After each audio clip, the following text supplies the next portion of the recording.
I had to get mine down here hauling.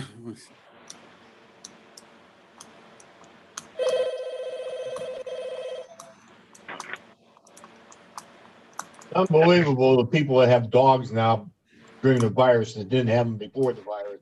I don't know what happens when they're all going back to work, though. Everybody walks past the house has a dog anymore.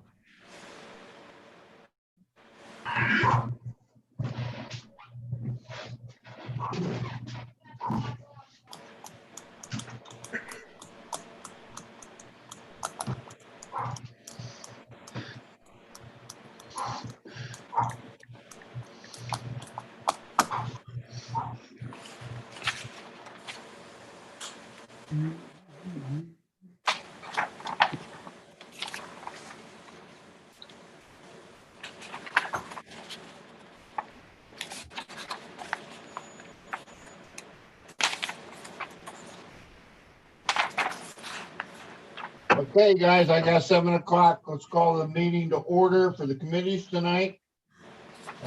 First thing on the agenda is to go over the boards and commission application. Let's see how we want to do that. Amy, do you want to read them? We're going to discuss them in executive session when we're done tonight. I guess we just read the applicant and then the name and the board they want. That sounds agreeable? It does. Can you hear me? Okay. Yep. Okay. The first memo that's in your packet covers the boards and commissions applicants. And it was discussed in the last few meetings about there being a large number of board and commission applicants positions coming due in December. So we split them up to review the first round. You can see on page 2 for the Architecture Review Board, Civil Service, Income Tax Review Board, Fair Housing Board, and the Loan Review Board. So in the packet, you have the applications for those boards, and most of the applicants listed there are all seeking reappointment. There is one new applicant for the Fair Housing Board. And then there was an add-on for the Loan Review Board. We actually have 4 vacancies because we lost a member in September. So the third person that applied, we have Eric Decker is the first one, Tara Murphy, and then we also have Mike McClure, who is a realtor in Kent. What was that name again? Mike McClure. Oh, okay, yeah. Yep. So you can see the applicants listed there in your packet, and there's nobody that's running against each other. Yeah, Mike's a realtor, isn't he? Real estate agent. Right. You might know, some of you recognize he does not live in the city, but it's my understanding there's a criteria that he's meeting and he can apply for this board. That's So correct. Go ahead. That's all I have. All right. Is there any question on any of the applicants? Oh, John. I had a question. Joan, did you get a chance to review that email I sent Amy about the title description? Yes. You're muted. Sorry. No, I did not have a chance to review that. I'm sorry. Not Joan. You mean Hope? No. You mean, oh.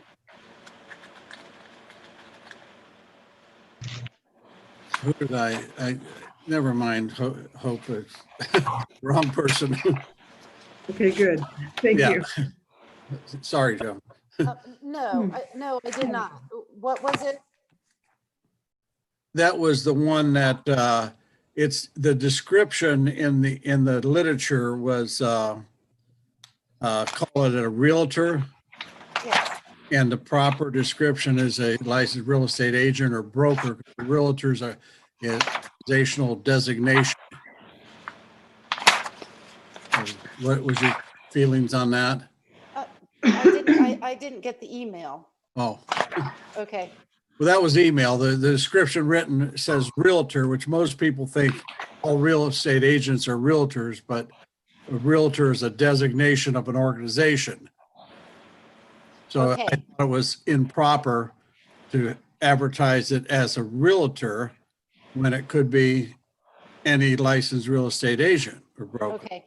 Okay, you know what we'll do? We'll take a look at the applications and make sure that, that you all pick a licensed real estate agent. Yeah, most of them are realtors, Yeah. but not all of them. Right. Okay. And we'll I do read this stuff, you know. I know you Mayor? do. Now, wait a minute, John, are you finished? Yeah, thank you. Robin, go ahead. Thank you, Mayor. I was wondering, I know that I believe it was Heidi had requested that we do a better job of getting information out to minority candidates to expand the participation on the board. My question is, have we identified sources that we could get that information to, like the NACP, the churches, areas that we've identified minority candidates that we might be able to get information out to when these board positions become open? Granted, I understand that they have access like every other candidate, but we're making an effort to try to be more inclusive and recruit, at least get information out to them. Perhaps we should identify the sources that we might be able to use to get that information out. You bring up a good point. Could you maybe compile a list and maybe Amy can get them out to these other organizations? That would be Sure, great. I'd be happy to. All right, Thank you, Heidi, Robin. you have your hand up? Sure. How would we know whether somebody's a minority person? I know we had a Well, long discussion about whether or not we could put a question on the application or somehow allow people to identify themselves. And I don't remember whether we had a resolution to that question, because we have applicants here and now we don't need to make them come and interview to us anymore. So how, I mean, even appearance, that's not, how would we know? I'll be honest with, if I might, Mayor, respond. I'll be honest with you. I think we're going down kind of a difficult road when we start requesting that you list your race on an application or you identify yourself. I think one of the issues is going to be trying to get information in the hands where you get people to respond and apply. Those numbers should go up, and we then should probably have a better opportunity to end up maybe getting them to participate in the increased numbers. My preference is always to do it that way, as opposed to actually going out and putting C on next to the name on an application, Trump-like. But so I'm a little suspect about that. But eventually, we will have an opportunity to actually have people come into the meetings, and you will be able to actually visually look at people and be able to evaluate them from that standpoint. But I'm just a little concerned about that. Oh, you're muted. Yes, sir, Mayor. We could always put a section on our applications to indicate optional information that they would like to provide, and we could put some things down there like, race, ethnicity, and things like that. But, I've been in the city, worked for the city for about 3 years, and I know that the administration really does go out of their way to try to recruit people. But it's always dawned on me that I've come back to the realization that these are your appointees. And we need you all to get out there in the community and reach out to your constituents and help us find people to help you get the boards and commissions to have not only underrepresented people, but also the best people. So I don't mean to be mean, but it always seems like it's coming back on the administration. What are we doing? We need your help. We really, really need your help. That's a good point, Hope. That's why I'm saying, Robin, give us a list where you think we should be going if we don't have it. Bridget, you had your I hand. will do that. Bridget? I just wanted to say that we actually have that list. The Community Development Department, Dan and I reached out to all the churches, nonprofit groups, trying to recruit volunteers for the Fair Housing Board.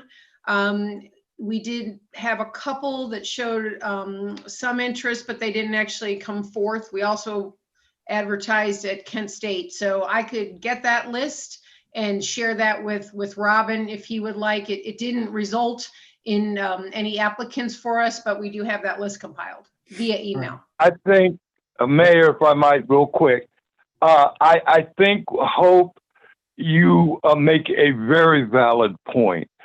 I will have to do a better job of acting to get that information out and to let those organizations and individuals know that we're desirous of having them participate. So you're right, the onus does fall more on that of the council, being that they are our appointment. So I will do that kind of outreach and try to see if we can build a bridge to get greater participation in that area. Okay, Gwen, you had your hand up. I just wanted to ask Bridget to weigh in on it. And it looks like she already did. So thank you. All right. Mr. Kuhar, the agenda says we're going to appoint boards and commissions. It doesn't say we're going to have a committee meeting here, guys. So go ahead, John. Real quick, in all the training that I've had for different organizations and groups and licenses, especially, I've always been taught that, we're supposed to be colorblind. And we look at facts and details, and we offer opportunities, and we put a marketing plan out to do that, and either by written form or by verbal, but it doesn't indicate, unless you're talking about somebody on a specialized trade or something, everybody should be equal, and that's what we should be looking for. It's the best candidate, and if we want to diversify ethnically or whatever, then we make it a point to personally try to do that, as Hope said, and we should remain colorblind and fact conscious. That's all. All right, we're done with this discussion. We'll talk about anything else about boards and commissions in the executive session. At this time, I'm going to say the boards and commission discussion's over. I want to introduce Fias. He's the gentleman on the screen. He just came up. Fias, will you introduce yourself to us and tell them why you're here tonight? You'll have to unmute yourself. Hello, fellow members of the board. It's very nice to meet you. Unfortunately, we have to join this meeting online because of the pandemic. I'm here because I'm doing the citizenship in the community merit badge, and one of the requirements is I can attend a school board meeting, a county, city, or town council meeting, or I can attend a municipal or state county session. So I chose to do the city council meeting, and then I have to choose And then for the next requirement, I have to choose one of the issues discussed, and then I have to agree with which one I think is the best option. Okay. The clerk sent you the agenda for tonight's meeting, am I correct? Yes. All right, welcome aboard and congratulations and being an Eagle Scout of 1961. I don't want to say that too loud because it shows my age. I'm 100% behind you. So we're gonna move on. Thank you, Fias, for being here. Streets and sidewalks, Mr. Sidoti. Yeah, I'd like to call the Street Sidewalks Utilities Committee to order. And the first item on the agenda is the city-county contract for multifamily recycling, and I believe Melanie is going to be our presenter at this point. So it's all yours, Melanie, unless David's going to say something first. Well, you all should be very familiar with our multifamily recycling. It's been going on for years. It hasn't always had the smoothest of operations, both administratively and operationally. And Bill Steiner joins us tonight too. He's hopefully on your screen. He's on my screen. Welcome, Bill. We appreciate you joining us. And yeah, Melanie and Bill have been, we're trying to work through some of the operational issues that you're going to talk about, but it's not that complicated. It's a lot of contamination issues that are really jamming up the whole operation. So at this point, I think we're asking to let it expire and let the individual multifamily property owners basically set up their recycling just like they do their trash. But these guys will give you better details. So Melanie, take it away. Thank you. Yes, we are here to discuss our multifamily recycling contract and the changes that have currently been going on, basically since early last year, we began to learn about items that were going to be accepted and not going to be accepted, contamination, different types of products, what people were doing, what we were doing wrong. First and foremost, I want to welcome Bill this evening, but I also want to note that Portage County was gracious enough. They continued to collect everything for us while the industry itself began to limit and not collect glass. We still were able to recycle that along with certain plastics, cardboards, those kinds of things. Again, our residents saw no bump in their service that we've received from the county. And for that, I'm extremely thankful. However, Portage County is not unscathed, unfortunately, with the contamination issue that's currently out there. They're seeing a lot of contamination with up to 38 to 40% when it comes to multifamily recyclable. And unfortunately, what comes along with that then are additional dumping fees. One thing that Bill did point out to me was the indication of how high the fees are projected to grow by next year. And we're currently at about $57.48 a dump right now, but it could go as high as $93 by the conclusion of next year. That begins to make it excessive and very expensive. And I think for multifamily, they can probably do better with their trash haulers. I do want to take a step back though, because our single family is still doing very well. A shout out to our residents who are doing a great job making sure that they are not contaminating what's out there. They're doing a great job to keep that below. And again, I'm grateful for Bill. He keeps that separated from the rest of us, which then allows no additional dumping charges or very limited dumping charges. So we're not seeing that repercussion for our single family. With that being said, as I reported in my memo to you guys, we currently have about 6 to 8 current multifamily residential facilities that are desperately trying to educate, get out information, let their residents know what appropriate recyclables are versus contaminated recyclables. And unfortunately, Portage County has found out several times that when they get in there, it's just too contaminated for us to dump. Those property owners then call us, they understand, and then are typically having to call their trash hauler to automatically roll that away. In addition to that, we have 8 other multifamily that by legal contract and court order no longer participate with us. And then we also have 4 other multifamily that no longer have dumpsters. With that being said, that's about 23% because we have about 85 people who are on contract with us. So we're looking at about a quarter of them not even participating in the program. Again, I do think that it'll be easier and better handled if we're allowed to let Portage County remove themselves and then allow their trash haulers to come in and provide them with that recyclable side. So Bill, if you'd like to jump in here, if I missed anything on our conversation, but I do believe that on behalf of Bill, who's been gracious enough, again, to continue to work with us and will continue to work with us should we decide to do this. Portage County has agreed to go through the first quarter of next year to give us appropriate time to notify our multifamily and to give them that opportunity to find another hauler for those recyclables. Thank you, Melanie. You did a really good job. Just so council is aware, we are in the final stages of our new processing contract with Waste Management. It's a 1-year contract. Our contamination level is capped at 21%. And we feel that multifamily and drop-offs are hurting that number to about 4 to 5%. What happens at 21%, we will incur additional charges for contamination. Overall, the curbside residents are doing a fantastic job. Our drivers try to educate as we come up to a cart that may have something like a piece of PVC pipe sticking out of it. It's an ongoing battle for us, but I can tell you compared to other municipalities such as Akron, they're around 28, and that's just in their test section. City of Cleveland, you may have seen them on the news here lately. They're at 68%. And every time that they're on Fox 8, my phone rings off the hook about our stuff going to the landfill. Our materials do not go to the landfill. They go over to Akron and are processed.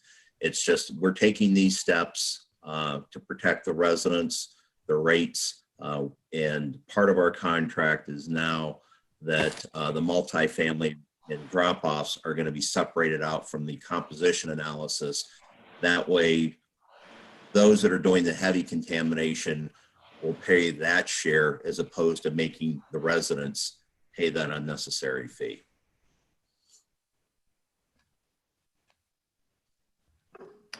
Heidi, your hand was up first.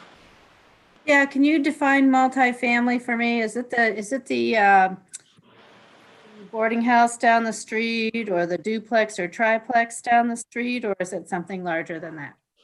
It's defined for trash as being, or I'm sorry, for recycling as being 3 or more in a group, where trash is 4 or more. So as you noted, I'll also add, should we move forward with this, that is one thing that really needs to be updated, which is our ordinances, so that we have the exact same definitions for both trash as well as recycling, and that we're applying the same concept on both sides of that ladder.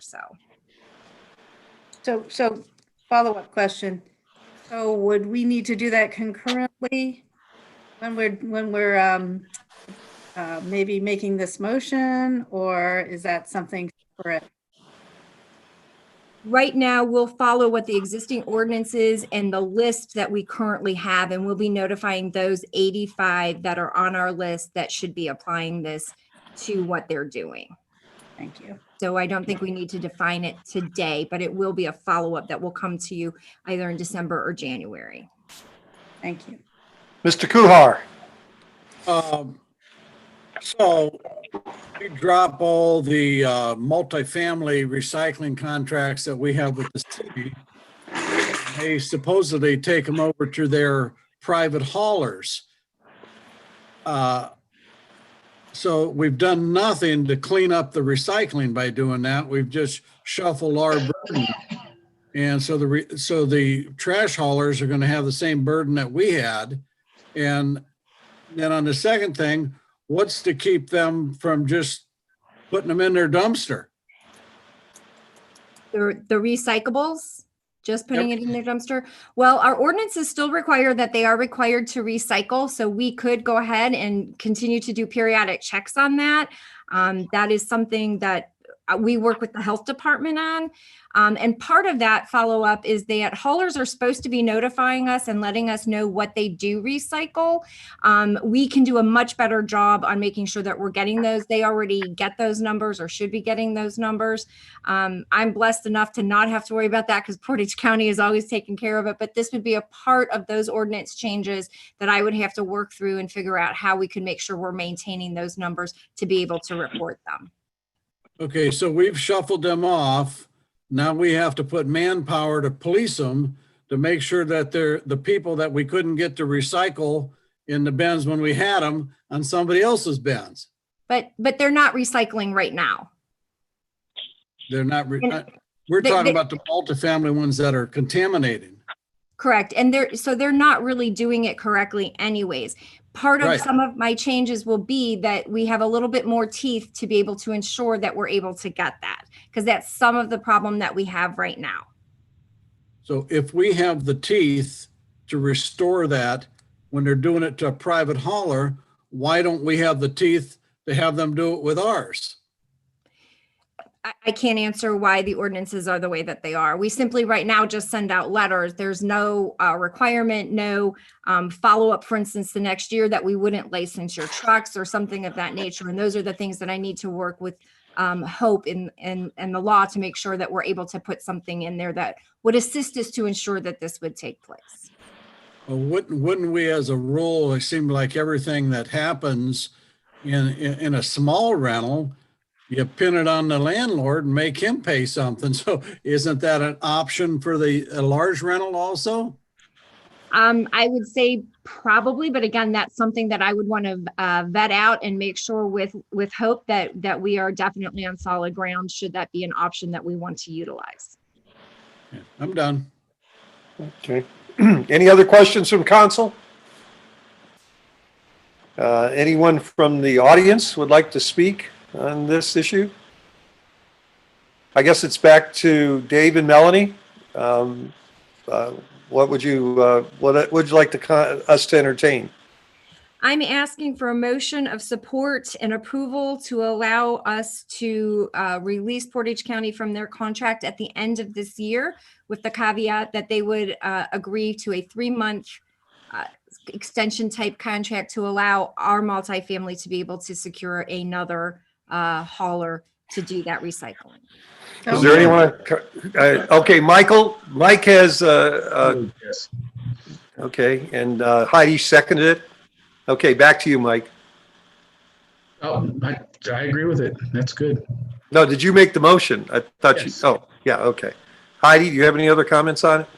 Yeah, I am a little disturbed that there's such a high contamination rate, but I think it's a measure to protect our citizens from higher prices. And so I think that seems like the right thing to do at this point, with the fact that the contamination rate is high and that the dumping rates, or whatever you called it, look like they're going to go up. I think it's a very proactive measure to take, and I think that I think we can thank Bill and Melanie for their efforts to get out ahead of this. Anyone else on council wish to speak to this? Yes, John. Well, yeah, if we're going to protect the burden against our citizens, that's good for us. But the big picture is that we really haven't solved a problem for our environment. Okay. Seeing no other comments, all those in favor of the motion signify by saying aye. Aye. Aye. Those opposed, same sign. Okay, there you Thank go, you. Melanie. You're welcome. The next item on the agenda is the capital projects progress report. Dave, you want to do a little introduction to Jim, and then I'm sure Jim's going to take us through some of this. Yeah, and you all know Jim is never short of words, so I'll keep mine short so he has more time. And although this year, honestly, he may be a little less talkative just because with COVID, it has impacted our capital projects. So you will hear some of that tonight. Other than that, we like to do this in part because we're also going to update you and hopefully get you on the capital improvement plan, which will be primarily focused on 2021, although we list all the way out to 2025. So it always seems to work really well to kind of catch up by letting Jim review 2020, and then that leads us right into the capital plan. So with that, Jim, it's all yours. Thank you, Dan. I must be the most long-winded engineer I've ever met, so. Thanks, John. I appreciate that. So thank you for the time to share some of the good things that happened in 2020. It doesn't seem like there's a whole lot of that, but I'd like to think that there are some things that still were good in this year. So, and also we'll give you a little bit of what's upcoming in 2021, because like Dave said, things were disrupted a little bit this year, but you know, we've adapted and we're moving forward to try to catch up with that. So I know this is virtual, but as it's really important that if there's any questions that you have that relate to what you think your constituents are going to ask, please let me know, as that's the information I'm trying to touch base with you guys on tonight. So I believe everyone can see the screen that's being shared. Is that correct? Yes. Excellent. Yeah, So right out my window. So I'll start with the first project, which is one that none of the constituents will be seeing, which is the repair of the primary clarifier number 2 that we actually discussed at the end of last year. So this is one of the clarifiers at the wastewater plants, and it was actually damaged when they tried to put it into use at the end of 2019, partly due to age, but partly due to failure of some equipment. So that project actually was not held up by COVID. We moved forward as an emergency. Construction started in July. However, this type of work is specialty equipment. So everything within the tank is being replaced. And so that all needs to be fabricated specially for this. So it's actually got a 4-month lead time for the production of that equipment just before it ships and comes to Kent to be installed. So we're looking at completion in October of 2021. And it's really important that this gets done prior to any problems happening with primary clarifier number 1. So this project, while not being seen by a lot of residents, it's actually very critical to the health of the environment, as was in the discussion with recycling, specifically to the effluent that goes out at the Cuyahoga River. So now moving to a job that was seen by an awful lot of Kent residents, just the paving of State Route 59 by in conjunction with ODOT that happened this summer. About $1.14 million just to resurface that stretch of roadway. What was done different this year than in 2005 when the last time it was resurfaced? We ourselves and funding matched by AMATS provided extra money to do some significant pavement repairs on the base, and that proved to be a good idea because after the road was milled, it was seen that the base underneath the surface was not in good condition at all.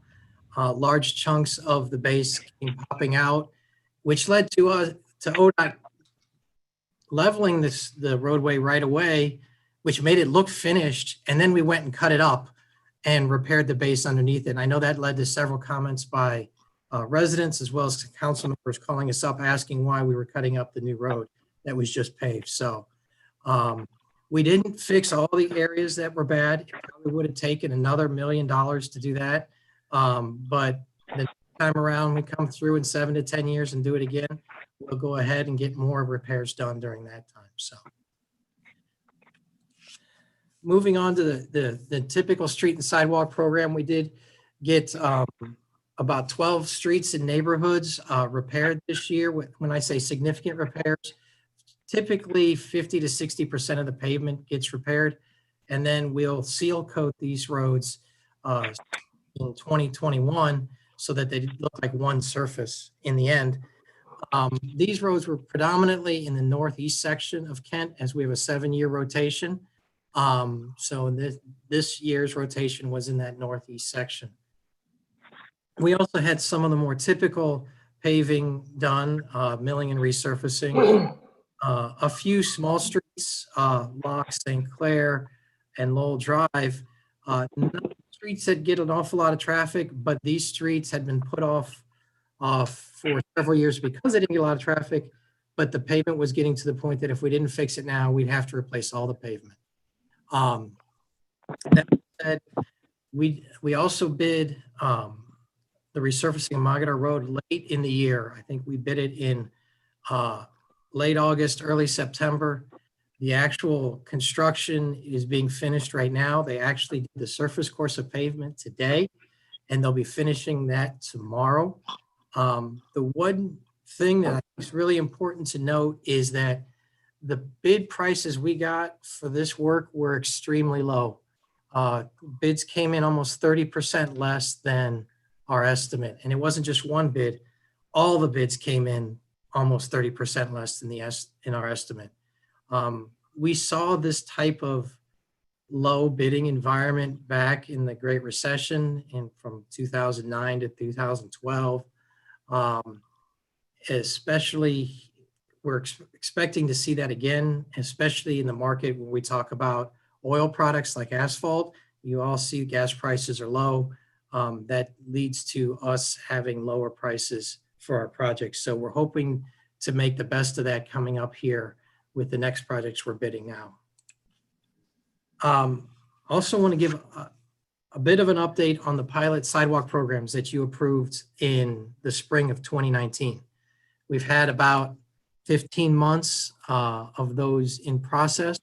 If you remember, these programs were put in place to give property owners some control over when we were going to do the work. Because before these programs, they either had the choice of doing the work themselves, which was required by the code, or waiting till we came around and did the work as part of our programs, which were done to maximize cost effectiveness, not necessarily to respond to people's complaints.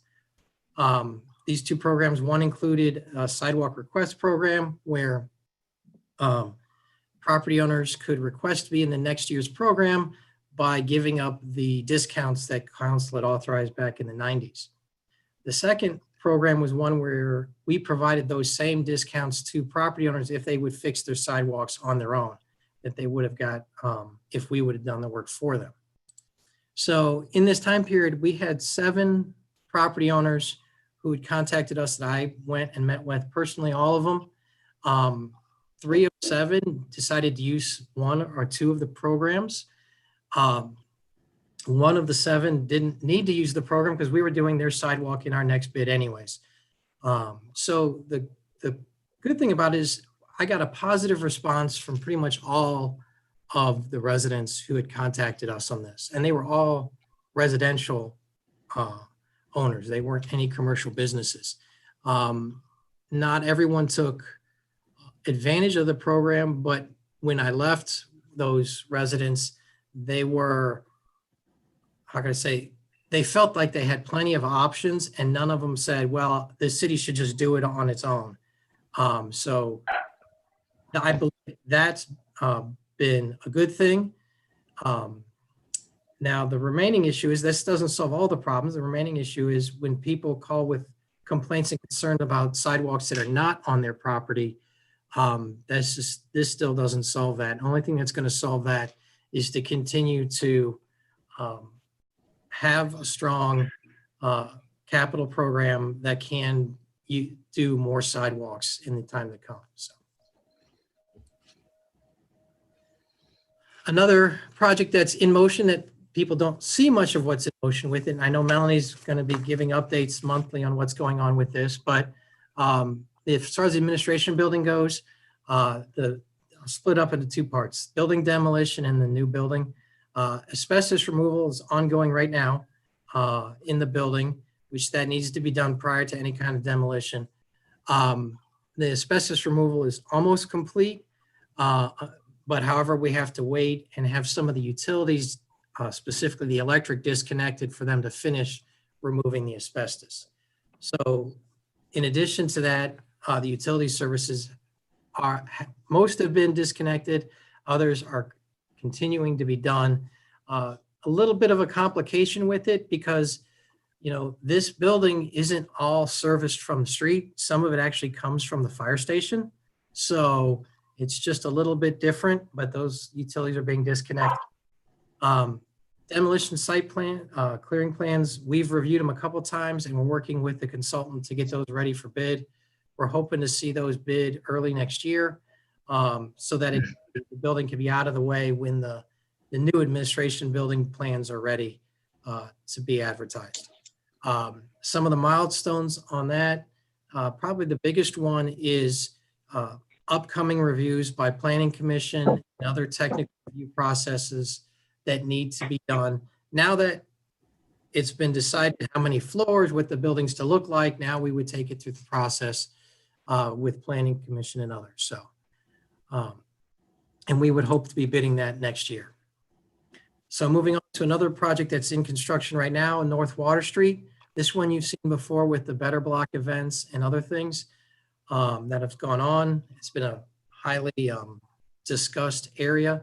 So the scope of the work, just so everybody remembers, includes basically safety improvements along the corridor and improvements to make it more walkable. So curb extensions, crosswalks, reconfigured parking to help reduce the lane widths and slow traffic down to make it safer to cross the street and safer to drive on the street. The road will be resurfaced. There's a little bit of widening in a couple areas to add the angled parking, pedestrian lighting, streetscapes, adopt-a spots, more trees. So when we're all said and done, this will look closer to what the other downtown streets look like and how to make it more walkable.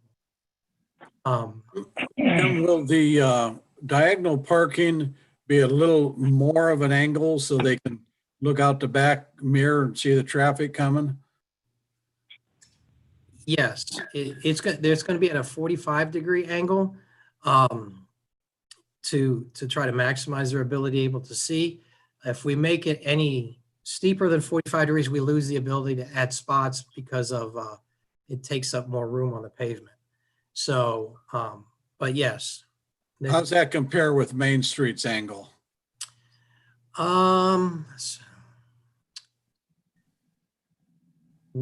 Okay, I know which part of Main Street you're looking at. Main Street angle is a little less than 45 degrees. I don't have the specific degrees on me, but we can look it up and get it back to you. So the key to making it safer is to keep traffic going slow, which that's what was seen by ODOT's Highway Safety Program when we took the project to them in the first place, which they're funding 90% of the safety improvements, which end up funding is about 80% of the project.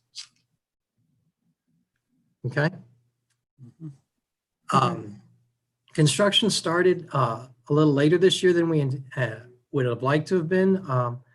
However, so that's going to lead to a little bit of a impact for us through the winter, as they're going to do the utility work, which will probably be done by January sometime, and then they'll be taking a break until the weather warms up to do all the concrete work. So I think it's important to know, because I didn't mention it, that all the sidewalk along this corridor is either going to be replaced or repaired, any of the damaged areas. So, you know, when all said and done, these 4 blocks downtown should be more walkable, whether it needed to be fixed, whether it was part of the safety improvements or not. So another big issue, since it's going to be off and on type of projects the winter, it's really important for us to communicate with the adjacent property owners and let them know what's going on. So we send out notices weekly. Not weekly. We send out notices when things are changing to the adjacent property owners. I think we have like 30 or so people who want to keep informed on that. So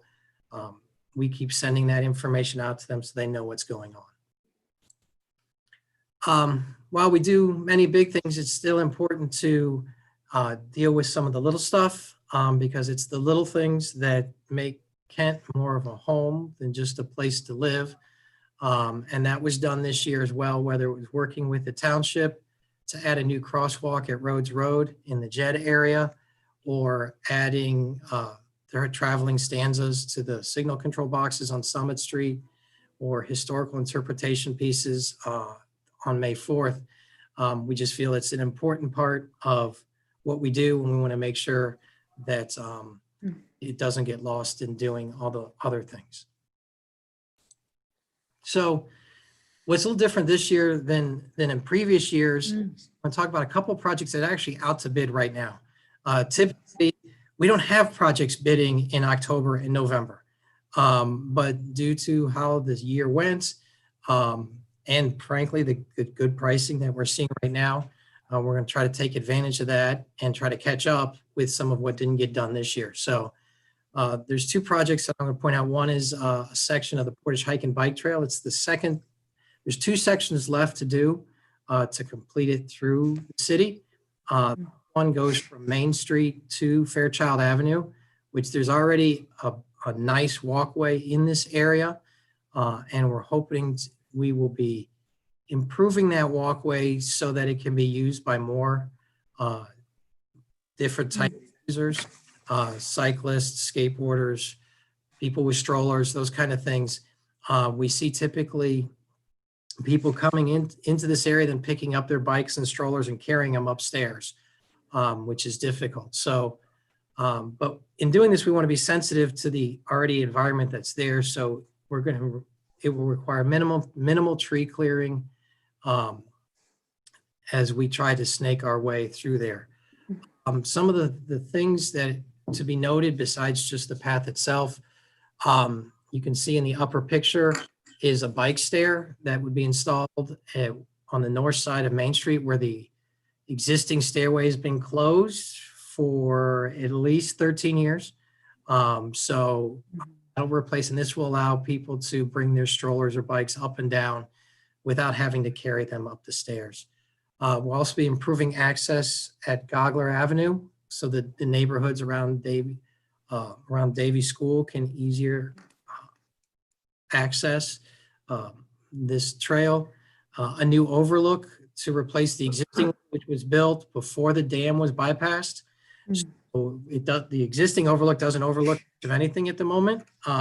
This one, so that will be removed and be replaced with this new overlook that will be just a little bit north of there. So we're working on this with Parks and Recs Department, and it's being funded predominantly by grants from AMATS and ODNR. So you should see construction start early next year, March, and that's where we'll be able to finish by December. Another project that's being done, this is a neighborhood project off of Lake Street on Miller, Harvey, and Steele. I think the picture says it all. That's the problem we're trying to solve. Every 2 to 3 years, the rains would be so hard that it would flood. This is Miller Avenue, just south of Lake Street. And it floods because, frankly, the storm sewer is too small and the catch basins are too few to allow the water to get into it and drain away. So the route that the sewer goes is actually down Steele and up Harvey. So we'll be replacing and upsizing that with a significantly larger storm sewer. We are also going to be fixing the pavement and sidewalk on Steele Street because that would have been part of the street program already, except for the fact that this project was being. Can I ask a question? Yes, please. I thought we did a project on Miller like 10, 15 years ago or something. That didn't solve the problem.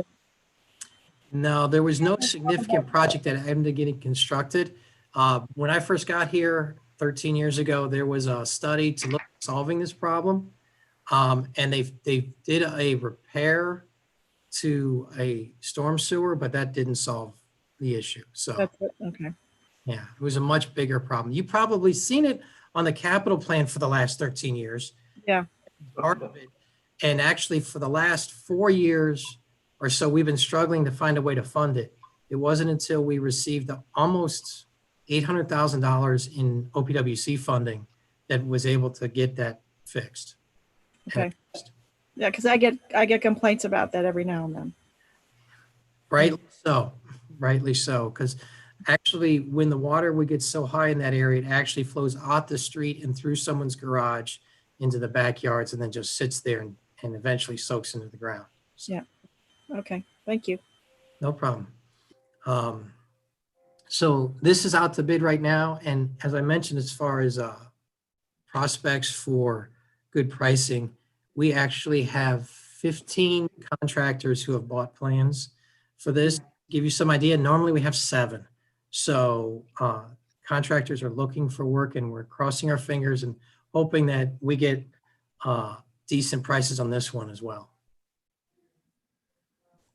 So a little quick update for East Street, just because that's a large project moving forward.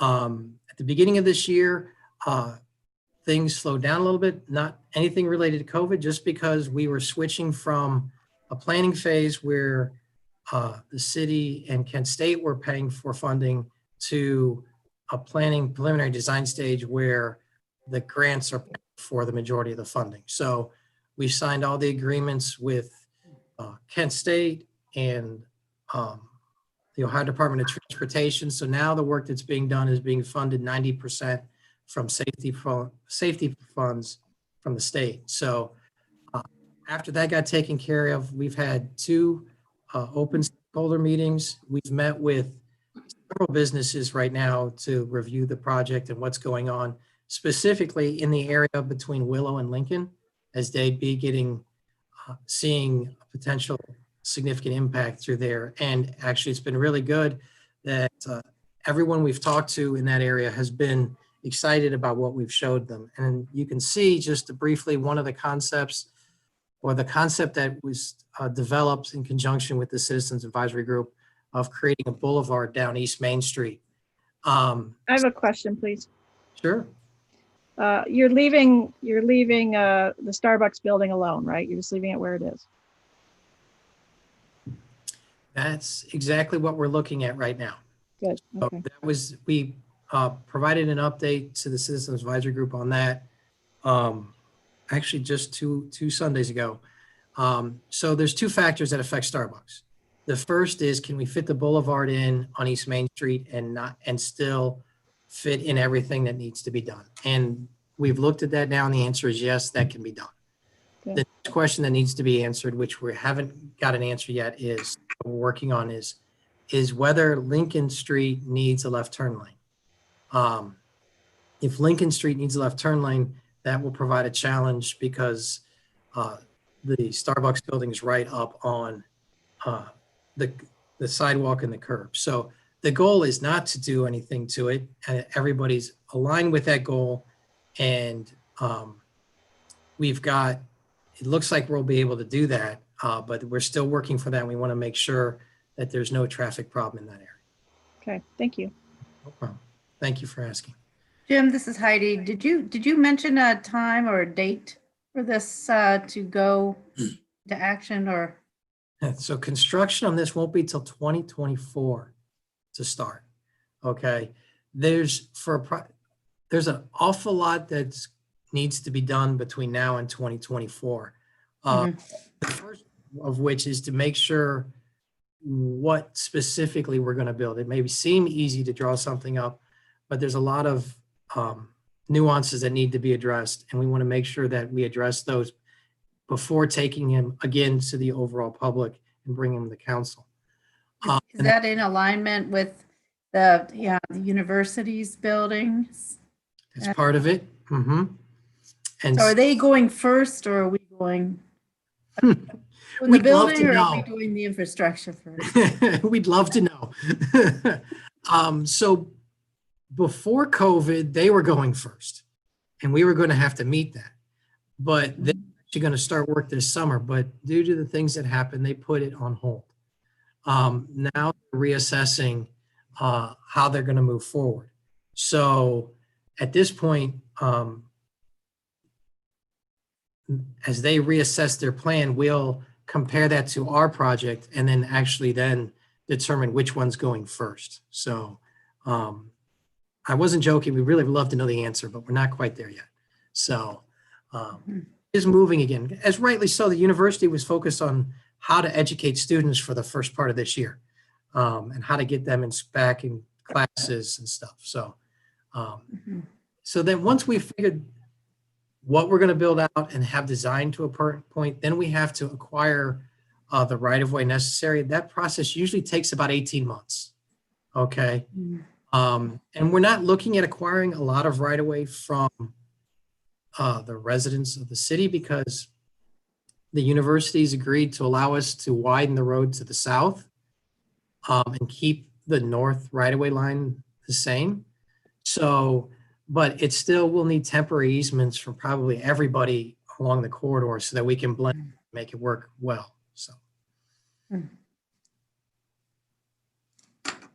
okay. And then looking forward just a little bit more because, you know, we do look long-term as we do the capital plan. We had mentioned last year that the water reclamation facility was going to have several severe needs that need to be addressed in the next 10 years, basically.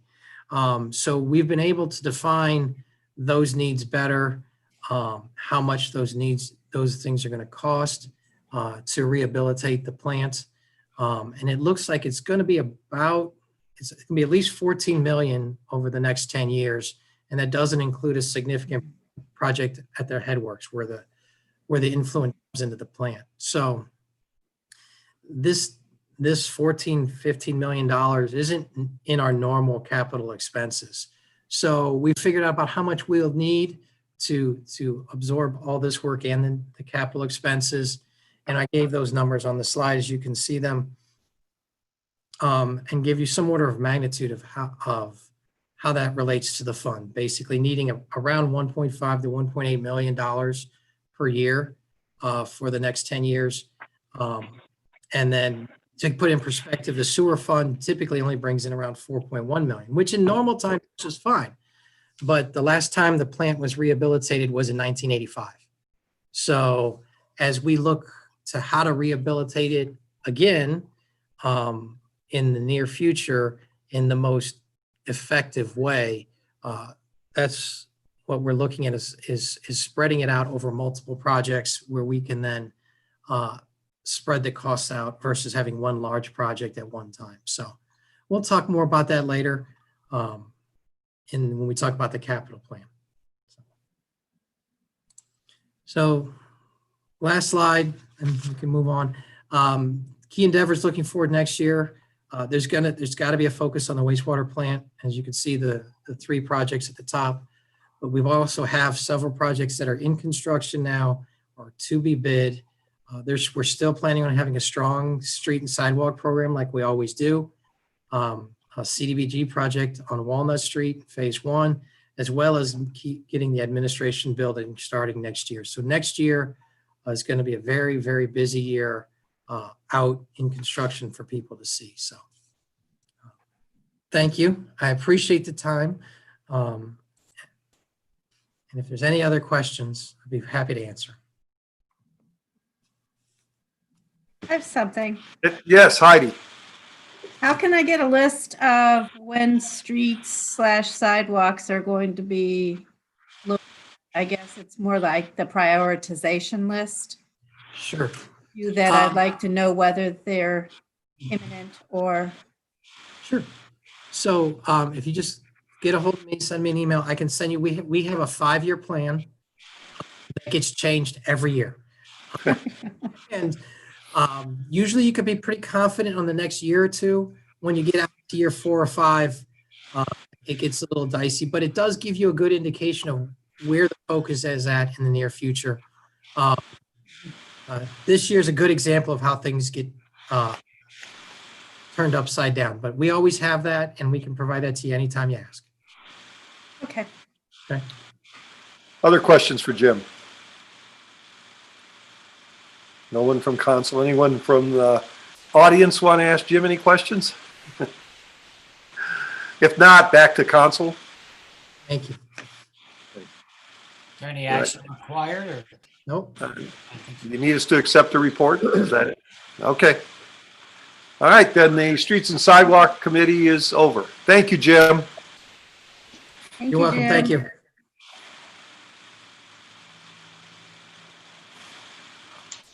There. Now we'll open up the Finance Committee. We'll go with outstanding bills. Is that Yeah, Bridget? you guys approve a list of liens, usually late summer, but which you did this year, that we support, that we send over to the county. Mm-hmm. But Bridget's got a few more that she want to throw on, and so she asked for your approval for that. Yes, we actually had them on the list, but we started seeing some cooperation with two landlords with regards to completing the rental licensing process that they had been not complying with. So before we made a decision on the amount to certify, we wanted to give them the opportunity to complete that process. One of the property owners represented on the list did actually bring their properties into compliance. So the $900 fine is actually per property represents a reduction of 75% on each property because they did complete that rental licensing process.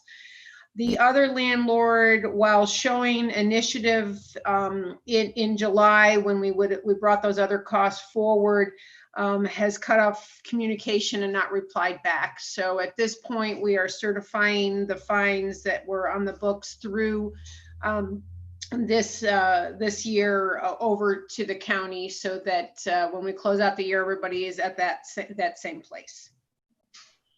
Questions? Oh, I like it. Okay, anybody in the audience have any questions? Back to council, To authorize the emergency. with emergency. Second. Second. Discussion, anybody? Garrett? Heidi? Yeah, I do have something to say. I'm just really, it's really sad to have to do this, but I'm really happy about it. It's that it's a very short list, and it indicates that, given that this is early in the program, that we've been able to work with a lot of the property owners and, help them through this process. And so I'm really grateful that this list is short and is actually shorter, given what Bridget has said. So, I'm really proud of our program. Thank you. Roger. Yeah, I'd like to just echo the same thing. I just think Bridget's leadership and Paul and how did I forget his name? They have just a great way of working with people. As you recall, when we first instituted this, we had a large crowd in our council chambers when people were not happy. Yet Bridget worked with her team, and I've heard a lot of positive things that in the end, this all works, and I think it helps our community, and it raises the level of, level of confidence in the fact that we're doing something that is going to help the overall property values overall in our community. So thank you, Bridget. Anyone else? Okay, all those in favor? Aye. Aye. All those opposed? Passes. Thanks, Bridget. Thank you. Okay. Now we go to the capital improvements plan, I think. Yep. And so you've gotten the fun part of the show over with. This, not to say this part's not fun at all, but it's a little more nuts and boltsy. And typically Dave Coffey would come in and wow you with his presentation. And we've told Rhonda she has big shoes to fill here. This is her first capital projects. And when she saw the extent of the projects and worked through a lot of trust me, there's a lot of spreadsheets and a lot of stuff that you don't even get. She had that deer in the headlights look. Not that she can't handle it, but just like, oh dear God, what did I get myself into? But all joking aside, it's very much a team effort, and Jim and Melanie, myself and Brian and every department head really is very much engaged in the process early in the summer, and we plug away at it. Even in the COVID world, it still continued because it's important. Multi-year planning is a real credit to this community. And when things go surprisingly bad, like COVID, we still have a plan to work from.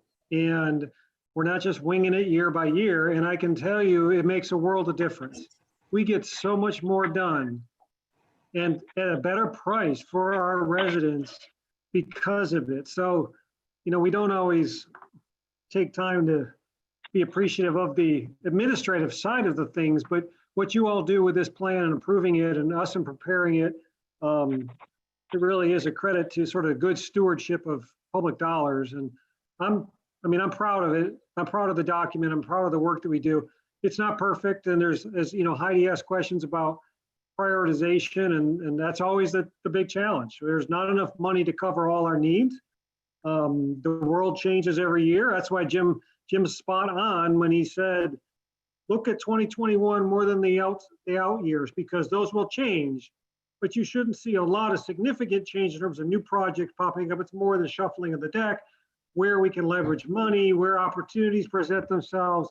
So that's mostly what happens in the out years.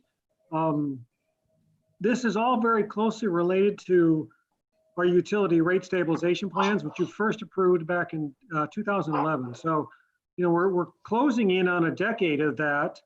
And I'm proud to say it's working. It's working really well. It's needed some tweaks here and there because, as we promised you, it's a plan for us. And as things come up, we may make adjustments. And the adjustments that we've made along the way have actually been less of rate increases than were predicted in the plans over the course of the year. First in water, then sewer. Now that's great until things start to pile up. And I have to say, the bad news of this presentation is the sewer, it is piling up a bit. In our meetings, and you can tell must be COVID humor. I said, I have the lead in line you all will remember. Sewer fund stinks. Unfortunately, our sewer fund really does stink, and financially it's got some problems. But the good news is I think we've got pretty good solutions, sort of like a lot of things we do. It's never simple. We've got multifaceted approach to try to bundle some of these things together to actually make an impact so that the sewer fund can kind of get back on its feet and do the projects that Jim has already identified as must projects. These are not, gee, I'd like to do this. These are must projects. Trust me, you don't want to be on the other side of a sewer project that doesn't get done, and you've got your regulators saying, well, you're in violation of your permit. That's a big deal, because I don't think any one of us is ready to tell our residents we can't flush toilets anymore. So it sounds silly, but sewer's not something you want to mess around with. So I feel pretty good that we've got a decent plan to put in front of you. I guess it's Jim's 6-prong plan. And trust me, we're not trying to rate our way out of this. You know, we can't double, triple rates, but it is a small piece of it. Part of that, frankly, is we've learned a little something. And I tried to email you guys today, maybe it was yesterday, a chart that showed, you know, we thought when we were getting a 1% rate increase, it would result in a 1% increase in revenue. Doesn't work. That's not how it's worked. For every dollar we've increased, our return has been 33 cents. So the good news is that means our customers are being more conscious about their water usage, so they're declining usage. Bad news is we still have the same costs that we've got to absorb pretty much on the front end. And now I've only got 33 cents when I thought I was going to have $1 to spend. So that's the nuts. That's sort of the core issue that you'll be hearing a little bit more. Rhonda will do her usual Dave Coffey impression, where she will kind of just highlight the respective sewer fund, water fund, stormwater. I think we'll end on sewer, though. We talked about ending on sewer so that we could have a little more time to give you some feedback on that and how we want to work our way out of it. So that being said, sorry, I didn't mean to take so much time, but Rhonda, go ahead. Thanks, Dave. So you all should have received the capital plan last week. If you'd like to get those out, we'll start on page 1. Just kidding. Good one. I'm going to see if I can share my screen here. Oh, look at that. Ooh.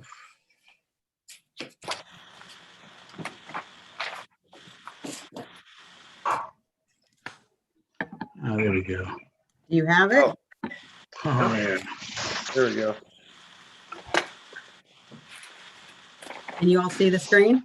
Yep. Yes. Okay. That's So we're going to start with the water fund. And there we go. So we're starting with the water fund. You'll notice that in 2020, We're going to end the year potentially at $1,436,312. This should be giving us a ratio of 45.3% for our fund balance policy ratio, which you all put in place a ratio to try to give, stability to these funds. And you requested that we not go down below 25%. So you'll see in 2020, we're going to be at least at 45%. This number could potentially increase depending upon how we end the year with our operating expenses. In 2021, we are estimating that we will be at $1,354,164, which would again give us a roughly 45% ratio. On this page as well, you'll just see our net operating expenses after debt service. 2020 is a $722,078, and in 2021 we're estimated at $959,552. Okay, I'm going to jump sewer and we're going to go to the stormwater. In 2020, again, you're going to see that we're estimating to be at $364 at the end of 2020. That's an estimated fund balance. That is 184% compared to the 25% fund balance ratio, which is in excellent condition. You'll see that we're going to be making some suggestions of potentially allocating some salaries to this fund as well, as we have normally done in the past to just water and sewer. 2021, we're estimated to have a balance of $1,529,388, which again is a very high ratio of 144%. Any questions so far? Okay. But that ratio is the excess of the balance versus what our operating expenses are, or average expenses. I'm sorry.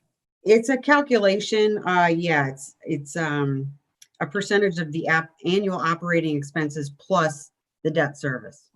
Okay. Yeah, I have a question. Yeah. Go ahead. Yeah, supposedly we were working on a fee rate with the stormwater. I know that the engineering department was looking at the hard surfaces that every resident had, and we were going to do like a tier system for the stormwater. How's that going? I can answer that one, Rhonda. Thank you. Sure, no problem. So we started looking at that, and we've got information that we can bring back to council. Haven't been back to you with it yet, partly because the concern that there's going to be an operational increase just to manage that type of a change in the fund.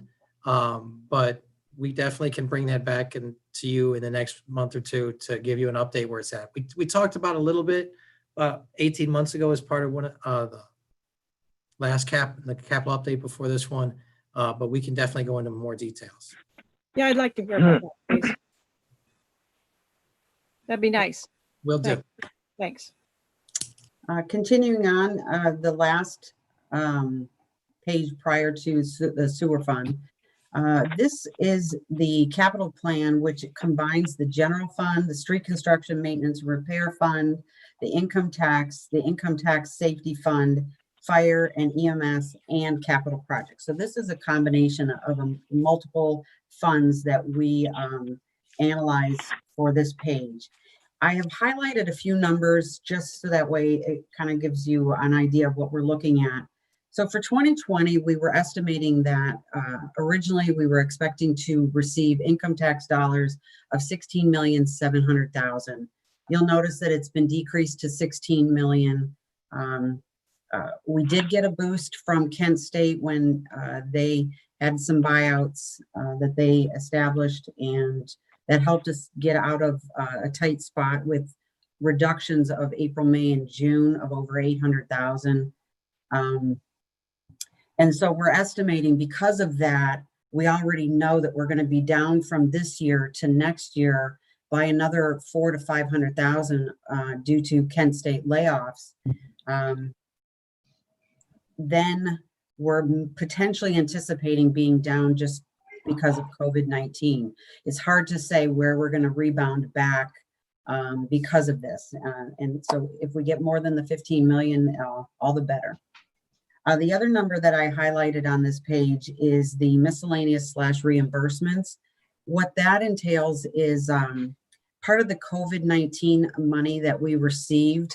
It is we included it in the COVID-19 CARES Act Fund 137, but those dollars are going back to some of the funds that are included here as reimbursements for the salaries that were COVID-19 related.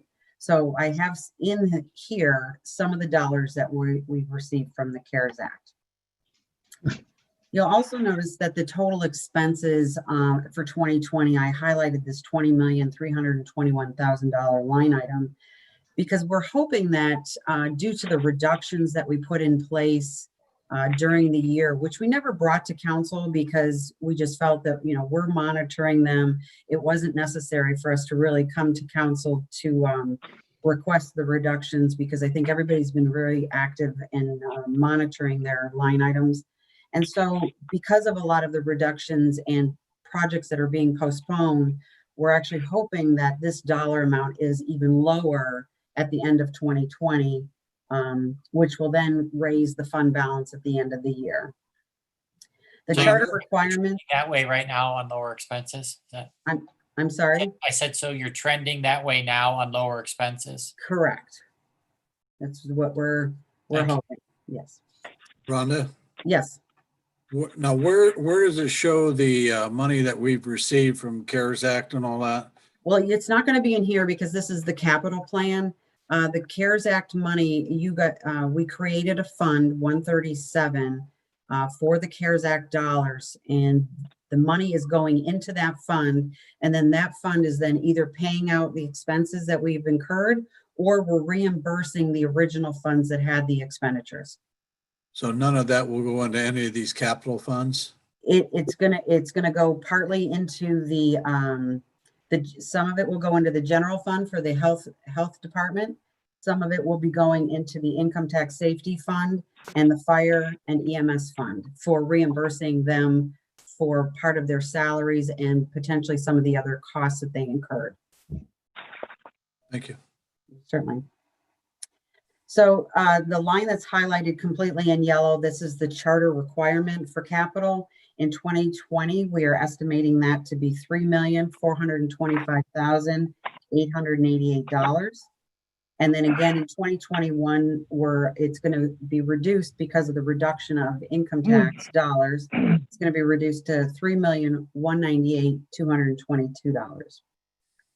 So if you follow the 2020 column all the way down, we're estimating a combined fund balance for these multiple funds of $12,183,023. That's going to be a decrease of 1.8 million from the prior year. But again, if we reduce our expenses this year, which we think we're going to do, then we hopefully will trend up a little bit higher than that. The reserve balance policy, you have a minimum of 17%.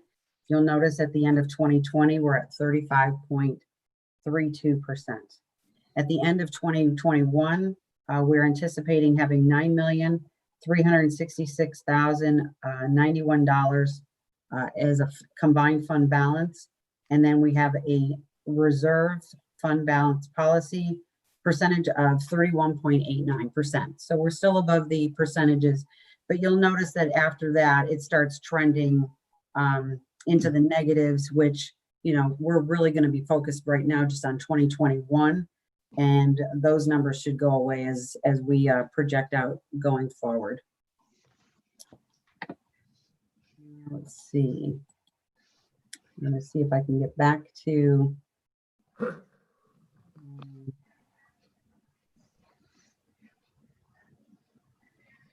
our sewer fund.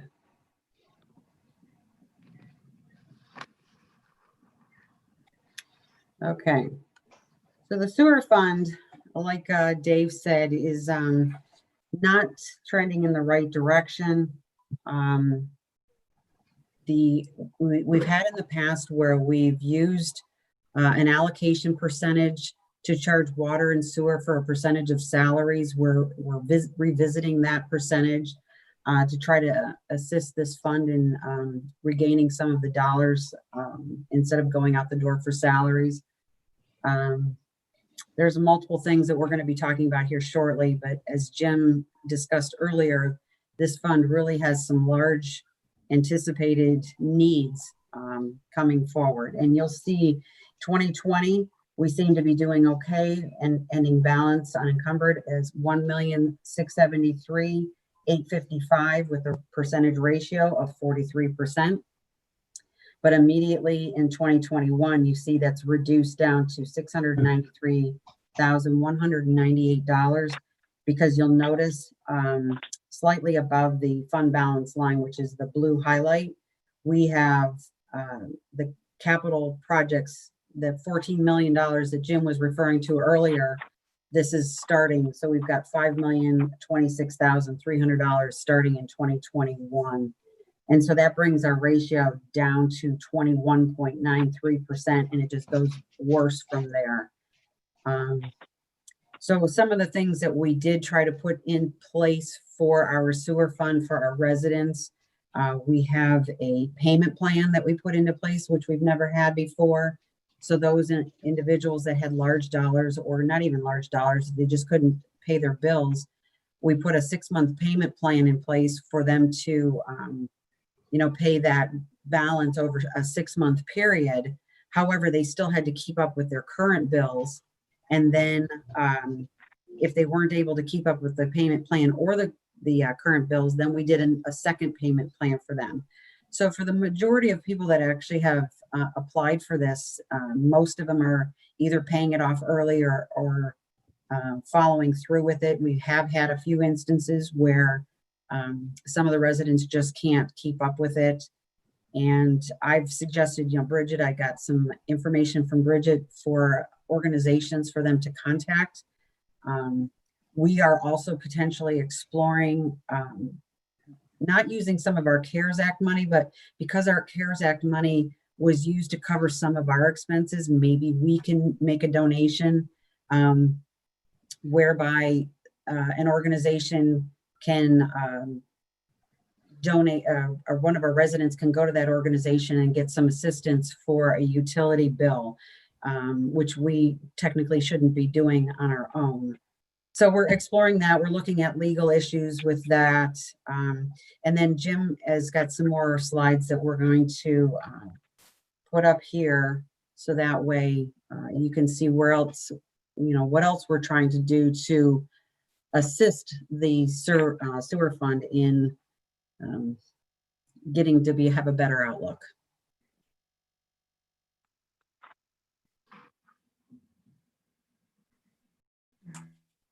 So just while Jim's doing that, just to remind everybody, per the rate plan, the rate stabilization plan, we're in the period that was supposed to be stabilized, which meant 3% increases basically to keep up with the cost of chemicals, electricity, et cetera. Well, turns out it's not stabilized for a couple of reasons that I mentioned. The usage is down. We also gave them a break, and you can see in that one chart, one year we were supposed to make it a 9%, and then the next year 9%, but we did 4 and 3. So that was great for the residents, but it compounds each year. And now it's that combined, that in and of itself would have been manageable.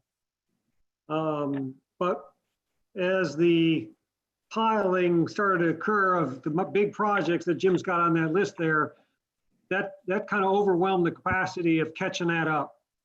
So we're going to come at you with, as I say, Jim's 6-prong attack. And lastly on that, maybe just a little discussion on whether you want to do a 3% rate or perhaps a 5%. It's only a 75% difference per month, but we'll get to that point. I don't want to get ahead of the game. Sorry, Jim, go ahead. No, that's okay. Everybody's touched on a lot of the issues. So I'm going to try to just give you a little more information, just to summarize it in a real short, compact way. I'm just starting with this because as we talked about, there's some needs necessary in the plant at the next 10 years or so. As Dave mentioned, I think we should be proud of the fact of the leadership and the foresight that the council had back in 2011 to start the rate stabilization plan, and knowing that it's a long-range plan that it needs to be managed and adjusted as times are necessary and has been done in the past. This chart gives you an idea of just the magnitude of the amount of reduction seen in the sewer fund. So the orange line is the revenue that we anticipated to receive, assuming a 3% rate increase from 2014 to 2019. The blue line is the actual sales that we ended up receiving. In 2014 and 2015 and 2016, things were going just fine. 2017, we started getting concerned, wondered if it was just a blip in the radar. In 2018, we realized it wasn't a blip in the radar. And actually, that was last year. Update, Dave Coffey and I brought this concern up. And unfortunately, 2019 didn't get any better. And this was all pre-COVID. And as you could see in 2019, that we're actually bringing in about $500,000 less than what we were planning to per year, to give you some idea of the order of magnitude. And why is this happening? Dave's touched on it. You saw this graph last year. It just meant to bring it up again, just to remind everybody that since basically 1973, water production, which ends up becoming sewer usage, has been declining in the city the entire time. Even during 2010 to 2018, with the revitalization downtown, Kent State with record enrollments up through 2016, usage still was declining. And this has to do with other societal factors. Society's doing wonderful things, being more sustainable in their water usage. It's just, we're going to have to start, it's going to cost a little more for the same amount of usage just to maintain it. So just to give you some idea of what it would have taken from 2016 to 2019, just to say to have flatlined sales, not really any increase or decrease, we would have had to have a 5% rate increase from 2017 to 2019.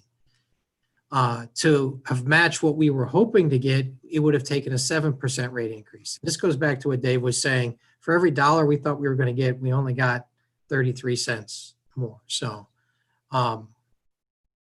so with that sort of picture in mind, we have these significant needs coming up in the near future that we need to maintain. It's important to note, I don't think any of us have said it so far, but this is not necessarily a bad thing. I mean, we're not under EPA mandates. We're doing everything as we need to do. We just want to catch this before, as Dave said, we get on the wrong end of it. So, so we have these 6 key steps, okay? I lumped them into 3 different categories. The first is increasing revenue. Obviously, a good step that solves the problems completely in some regards. The other is reducing costs. That's the other side of the equation. That's another good step that solves problems. The third is a different category, which basically just where we allocate those costs. And those are things such as deferring the capital expenses, which will defer those costs over time, or as Rhonda mentioned, looking at our personnel's time allocation. So somebody like myself who works in water, sewer, capital, and everything, where I spend my time should be allocated to the funds appropriately. And every so often those get updated. They've happened in the past. Gene has done them a couple of times. We actually started looking at when COVID began. So that's just actually a requirement in our code that if we're collecting money for sewer, that it goes towards sewer. And this is part of the way that's done. So the good thing about it is these have already been started. When we talk about reducing operational costs, it hasn't been directly known, but we've stopped doing sewer televising a couple years ago, saving about 70,000 a year. Water plant is that instead of buying lime, they're actually using the lime that's discarded from the water treatment plant on an annual basis. That also reduces our operational costs. And there's numerous other things that are going on that Melanie could tell you about as that moves forward. Deferring capital expenses, you've seen that actually in the capital plan. We could be bidding out projects sooner, but we are sliding them back to meet when we'll have funding available. And we can only do that for so long. And that's why this plan is trying to look ahead for the next 10 years. Yeah. Yeah. Go ahead. Wouldn't this be the right time or maybe even late to put a marketing plan together to try to recruit an industrial area or recruit industrial development? I could tell you what, we've talked about that all 13 years I've been here. And the closest we got was the time with Sierra Nevada. Absolutely, we talked with Tom about how to make things more marketable for those type of uses, but how do I put it? That is probably putting all your hopes in one big basket, and the likelihood of it happening is just not significant. There's not a whole lot of industrial uses coming around, even being built in our area. And probably the biggest challenge Kent has is that we're not near any interstate. Long and short, transportation is important. People are producing things, they want to get it on the road and get it out to their customers. So unfortunately, we're 15 minutes or more away, unlike Hudson, Stowe, Green, which is, on 77 right near the airport, and you see industrial parks developing there. So we have land here available, and Tom tries to market it, which not a whole lot has been coming through along those lines. Dave, I don't know if there's anything else you wanted to add to that. No, I mean, it's a priority for the last 15 years. That marketing plan's already been done and been worked on. There's a lot of ongoing conversations, both with new companies, but more than anything, in our case, we try to grow the ones that are here. Certainly have a lot of discussions with Land O'Lakes. I mean, that would be another ideal.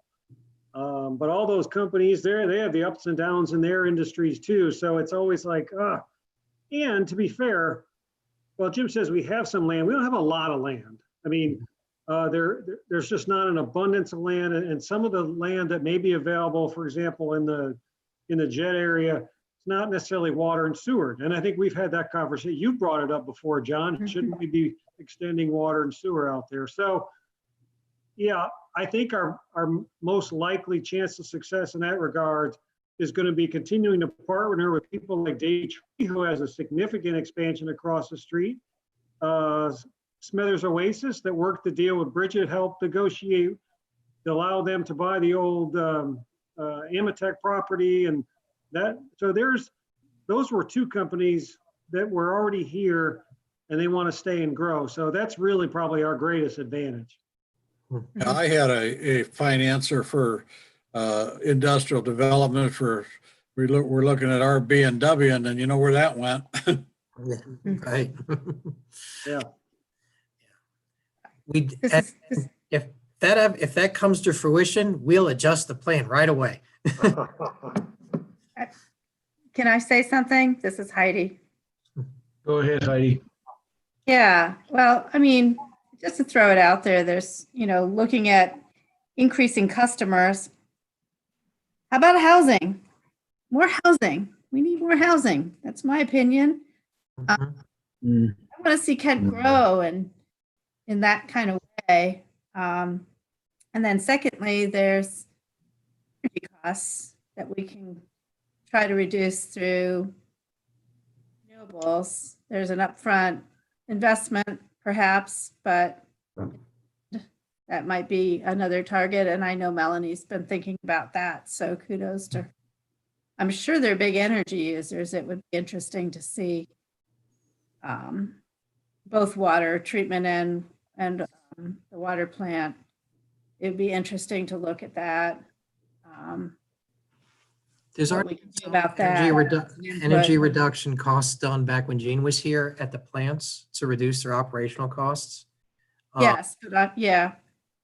And also, so housing, is part of, that a significant increase in number of residents could help move the needle. The difficulty is where that would be. If it's a new division off where we don't have water and sewer, then that would be offset by costs. Infrastructure that will have to be maintained long term. Now, if you're talking about high, denser, more density in like downtown, then yeah, that we've already got the infrastructure there. It's obviously was designed for it as, we used to produce 4.2 million gallons a day. Now we're at 2.2. So if it's placed in the right area, it could help start moving the needle. But we look at, the trends that happened over the last decade, and it would take a lot more than just a subdivision to make a difference. And I should stress, this is not just a Kent issue. This is an issue throughout our region. So consultants I spoke with the city of Canton, who is having a rate study done, and they're being told that typical municipalities are seeing a 5 to 15% reduction per year per capita in water use. Okay. So we're actually on the good side of that because we're only seeing closer to the 5% reduction, more or less this 15% per year, so with 6,600 residential customers, another 5%, that's 300 and some odd customers, some odd new residents, not just, so it'd have to be a lot to start moving that needle. Hey, Jim, if I can slip in here just to address the energy efficiency. As a reminder to council, we were able to utilize our NOPEC Energized Communities grants this year, and we used 75,000 on one project and 45,000 on more efficient motors, better boiler systems and heating exchangers throughout the plant as well. So we are utilizing that as a part of this. And again, I just wanted to touch real quick base. My hats are off to the entire staff who really put a pencil to paper this year when we were looking at the 2020 budget. But alone at Water Reclamation, we were able to decrease their operations by about 11%. So that's about $88,000 to $90,000 a year annually. We were able to take off by utilizing the lime from the water plant and several other issues, still meeting EPA requirements, but being able to take a look at that. So again, kudos to everybody in the entire city because they really did take a good pencil to paper. But that's just a quick look at what on that reduction of costs on the side of the water reclamation plants being done. Yeah. Jim, before you go any further, Sure. I'm not supposed to ask a question, but I'm going to. The new Davy complex, who's supplying the water to that? The new Davy complex in the township? Yes. It's anticipated that we would be supplying water to that. Thing's been requested to date. Yeah. Okay, I was just wondering because I know that's something going on big. Mike, are you asking the answer to the new wing on the corporate building, or are you asking the old across the street, a golf course? Oh, that's township. Yeah, yeah. So are we going to supply that water? That's what I want to know. Yeah. So it's important to remember if I went back to the slide, and I'll do it quickly. This slide here, it's not just residential customers and low flush toilets that's causing reduction in usage. Industry started in the 70s trying to reduce their costs. Okay. So they're being more cost effective on their own. And that so I can see Davy Tree when they're going to water into their research areas, I could see them dropping a well versus buying water from us. Kent State University during time period with the development downtown, they've been actively searching for ways to reduce their water, because they're the biggest customer we have, and it's a fairly big expense that they're paying for. So even industrial customers, if we get them, they're going to be doing everything they can not to buy a whole lot of water and a whole lot of sewer to reduce and maintain their cost low. Good question, Mike. Thank you. Okay. You go on with whatever. So and put it in perspective, Melanie, I'm glad she jumped in, about 88,000 a year in reduction in operational costs is great. Unfortunately, you saw the graph showing we're $500,000 a year less than what we were planning on being at that time. So let's go on to other ways of, others of these steps that we're actually already implementing moving forward right now. And this one was with your approval. We prioritized OPWC funding towards the sewer fund. So in this last round, it was just a couple months ago, we came to you for a request to submit to OPWC for the final clarifiers. And that was some $800,000 that request was. And I'm happy to say that the preliminary scoring that we've seen from the county shows it being funded, which is great. However, we need to do that every year till these projects get done. And actually, that's sort of why we broke up the projects into, instead of one big project, and broke it up into 6 or 7 different ones. We can go each year to OPWC and try to get funding to help get us through this time period. So unfortunately, OPWC is the only really grant source available for our sewer and water funds. The EPA has they have some loan forgiveness programs, but they're typically only available for once you've failed. Okay, once the EPA is on your back and you're dumping sewage, raw waste into the river or the ditches or something, that's when they're going to come after and give you funding. There you go. What's that? There you go. We'd prefer not to get to that point. But they do give, and I don't want to minimize this, they do give the lowest interest loans possible.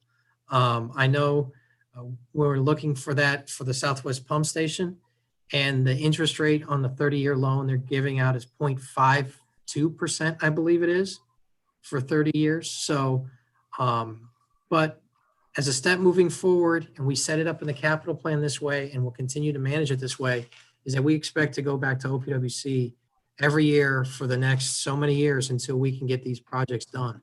And we're hoping that we're planning on about $500,000 per year that we can bring into the fund to help solve that problem, which goes directly towards that $1.6 million number we were talking about earlier. The next thing is expiring debt service. In 2026, our debt service in the sewer fund of about $400,000 a year will expire. We lose a little bit each year up until 2026, and then the last one gets paid off, and we'll have another $400,000 a year to help fix and address these problems. These are for work that was done prior to, just after the dam was bypassed downtown. So in deferring our capital expenses, in part, it's to defer it to where we'll have more money available because of the expiring debt service. So then the next one is the updating the personnel's time allocations. This was, as you can see, this is about $700,000 a year to save to the sewer fund. And we'll be bringing this to you in December as part of the personnel allocation ordinance. Understand this is a normal process that we would have to go through to just assess where people's time is spent. And, just over time, things change. And most recently, central maintenance has been focusing an awful lot on the water system and solid waste items, and specifically water in response to EPA mandates from the crisis in Flint, Michigan. So as their time gets shifted and moved, we need to adjust where they're getting charged out of. So, and Rhonda also went through and looked at the whole organization to see where the time's being spent and how to best divide it up. So that could save us about $700,000 a year. So if you add those together, that gets us near the one that's about in the range that we looking at that we think we need, assuming that we're bringing in the same amount of money that we've been bringing in previous years. But as you've seen, we're not. So that goes to a discussion that we want to have with everybody here today is how to address this issue of reducing revenues, even though we have a 3% rate increase per year. What we've shown is that about 5% rate increase will keep the sales at a flatlined pace. Between that and reducing operational costs, somehow keep those costs and revenues matching so that we can actually use the rest of that money to address the capital needs coming up. So that's sort of the 6 steps that we really need to take here moving forward. I want to give a couple pieces of information and open it up for more discussion. We understand that this is just not a good time. I mean, the COVID crisis and the economic crisis coming from COVID is not hitting anybody well. So we're sensitive to that, and we really want to understand how council is seeing this, because whatever we put off till later will only compound for us later. So we want to show you, here's some of the household impacts that would be seen from what's been done in the past, but also what it would be for different rate increases moving forward this year. So this is a graph showing what the average monthly bill would have been if we kept with the rate plan originally, which is the dashed line on the top, and the actual one that we actually passed and approved, that you actually passed and approved. This one shows, this one in 2021 would assume a 5% rate increase. As you can see, that's still about $4 a month, or more, almost 8 to 10% less than what it would have been if the plan was followed originally. Some other information. So if you look at average uses, I show here what the rate increase would be if it was 3%. So it'd be $1.33 a month for those average users, household users. 5%, it's $2.21 a month, so less than $1 more. And then if it was 9%, you could see it'd be $4. If you were a homeowner that used very little, and there's a lot of those, we have the minimum usage, those rate increases would be even less for those 3 different scenarios. So, and as Rhonda mentioned, there are some shut-off assistance measures that's been put together by Budget and Finance and through Bridget and others in response to COVID. But this sort of ties into this situation directly. So lastly, just to try to sum it up quickly, we have major capital needs in the next 10 years. We're seeing declining sales. We have 6 key steps. We're moving forward with 4 of them. Plan on coming to you with the 5th in December. And we just want to hear from you of your thoughts on rate increase. And like Dave said, we think if we settled on 5%, that would be prudent at this time and see where things go. But we want to hear from you guys. That's it for me, Mike. I have a question, Mike. Okay, Garrett, go ahead.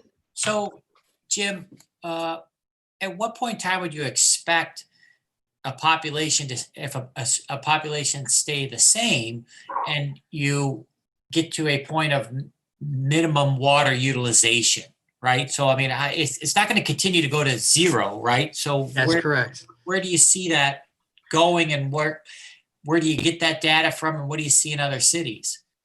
Well, that's a great question, and we've been talking about that here. So basically, you're basically saying this graph here, eventually that line, instead of decreasing, will flatline, right?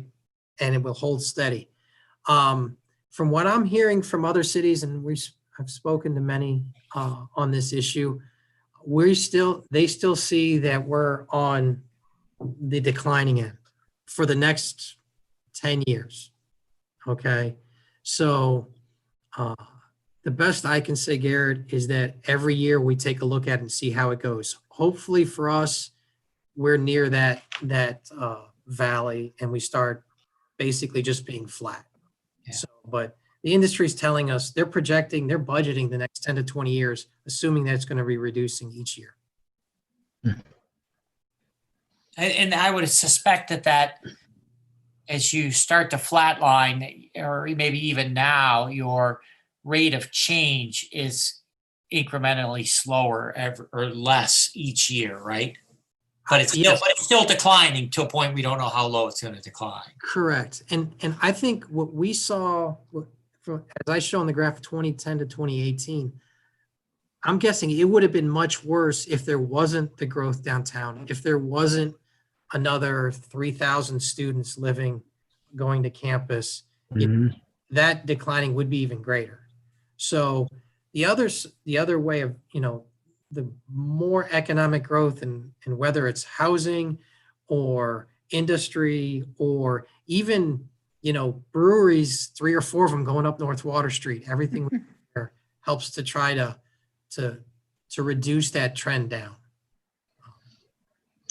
Further questions? Oh, thank you. If I could, Mike, could I add one thing to Jim's? So one of the things I think that's important to remember, the declining usage is affecting both water and sewer.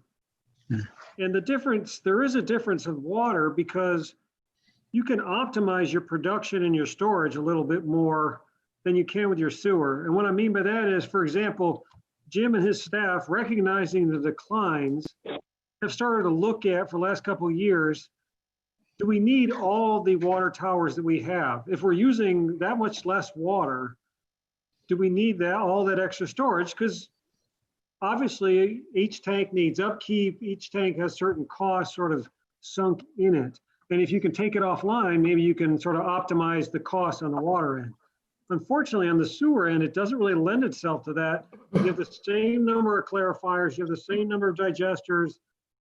On a per unit basis, it's kind of the cost is what it is. There is some variation, obviously, in some of the treatment chemicals, but even the electricity is not going to be that much different based on a half a flow. You still got that sunk cost. So I guess my point is, because what I said to Jim is just optimize the sewer like you did doing with the water. And he gave me that answer that I just gave you, that it just doesn't lend itself well to that. So in some respects, we're asking, we can't change the cost side, but we're asking less and less, we're getting less and less to pay for it. So it's not a situation that is easily surmountable, I guess. Right. That's why I think a multifaceted, look, we always prefer, as Jim said, we don't like to put all our eggs in one basket.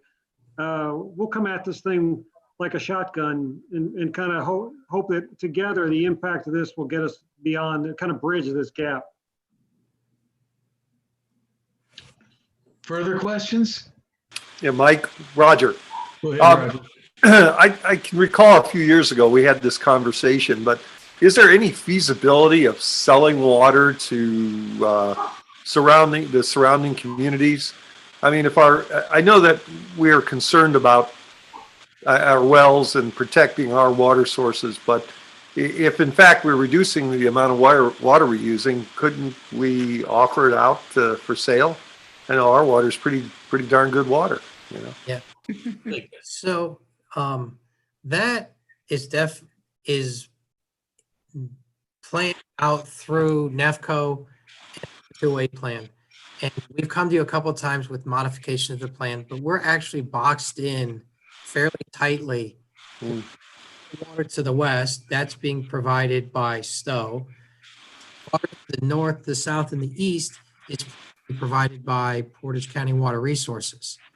So that was set up, 20 years ago or more.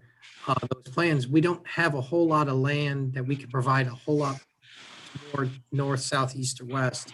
So, yeah, we wish it was a more option, but it doesn't seem to be. Oh, thank you. Got their own plan. So. But I have a similar question. So, I mean, it seems like we're competing with each other. Yes, it does. It seems like we're providing redundant services. The community, all these communities are providing all the same services.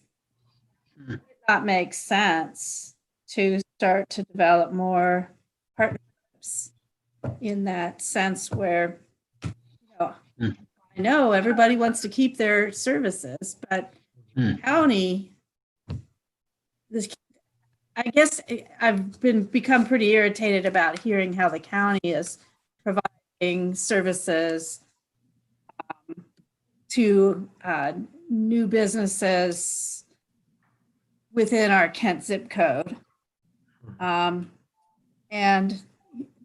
that just doesn't make sense, the water and I'm sure there's people that also, like Roger was saying, that might have a septic system, but I know you have to do it and you can't just bring it to one person. You'd have to look at a whole entire neighborhood.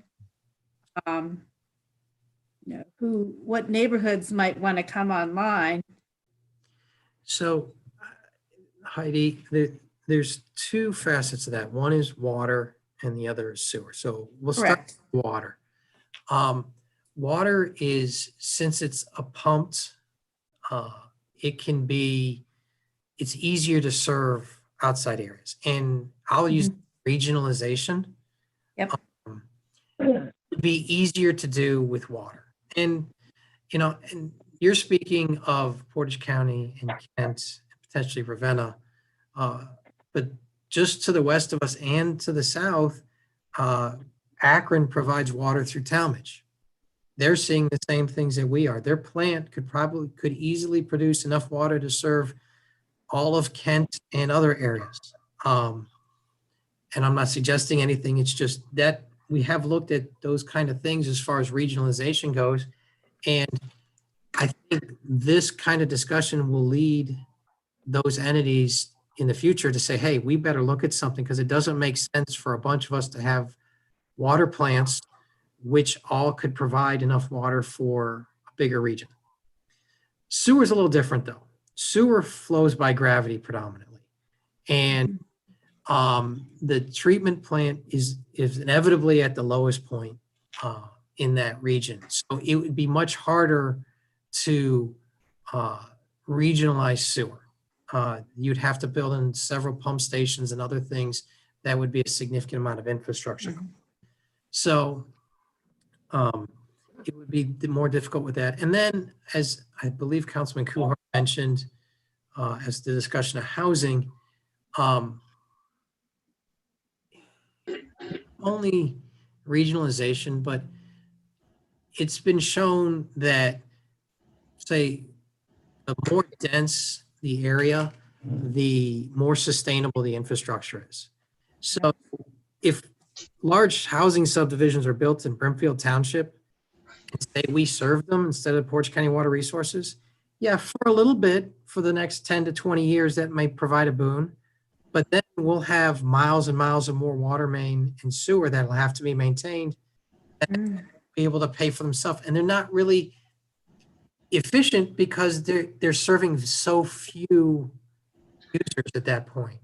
All you have to do is look in downtown or Kent on a map, and you can see how tight the streets are and how many people are in a smaller area. That takes smaller infrastructure to maintain, which means ideally we'll have less rates, smaller rates than a community like Stowe that has less people but a larger footprint. So did that answer some of those questions? Sure. Thank you.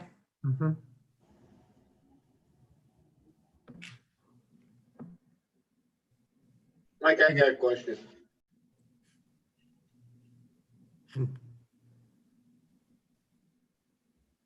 Mike, you are Oh, muted. go ahead, Jerry. Jim, just, maybe I'm going back too many years, but in the Jim Bacon era, when they ran the water line out Mogador Road, is that servicing that commercial center out there? Or is that a dead line? It is not servicing that commercial center, and it is a deadline. So, well, it's too late to go after that, I guess. So I just wondered where, it's just, my memory got away from me. No, Mayor, that's a great example of the concept. If you build it, they will come potential. We built And come. a water line, but a 2 million gallon tank. Okay. And they didn't come, that development never came to fruition. And now we have increased operational costs to maintain that dead end line and that large reservoir. Going back to what Dave says is that, you know, we're in the situation of right sizing our infrastructure versus trying to grow, because we've seen 45 years of declining usage. So this is a great question. Thank you. Jim, do you have further? I know. No.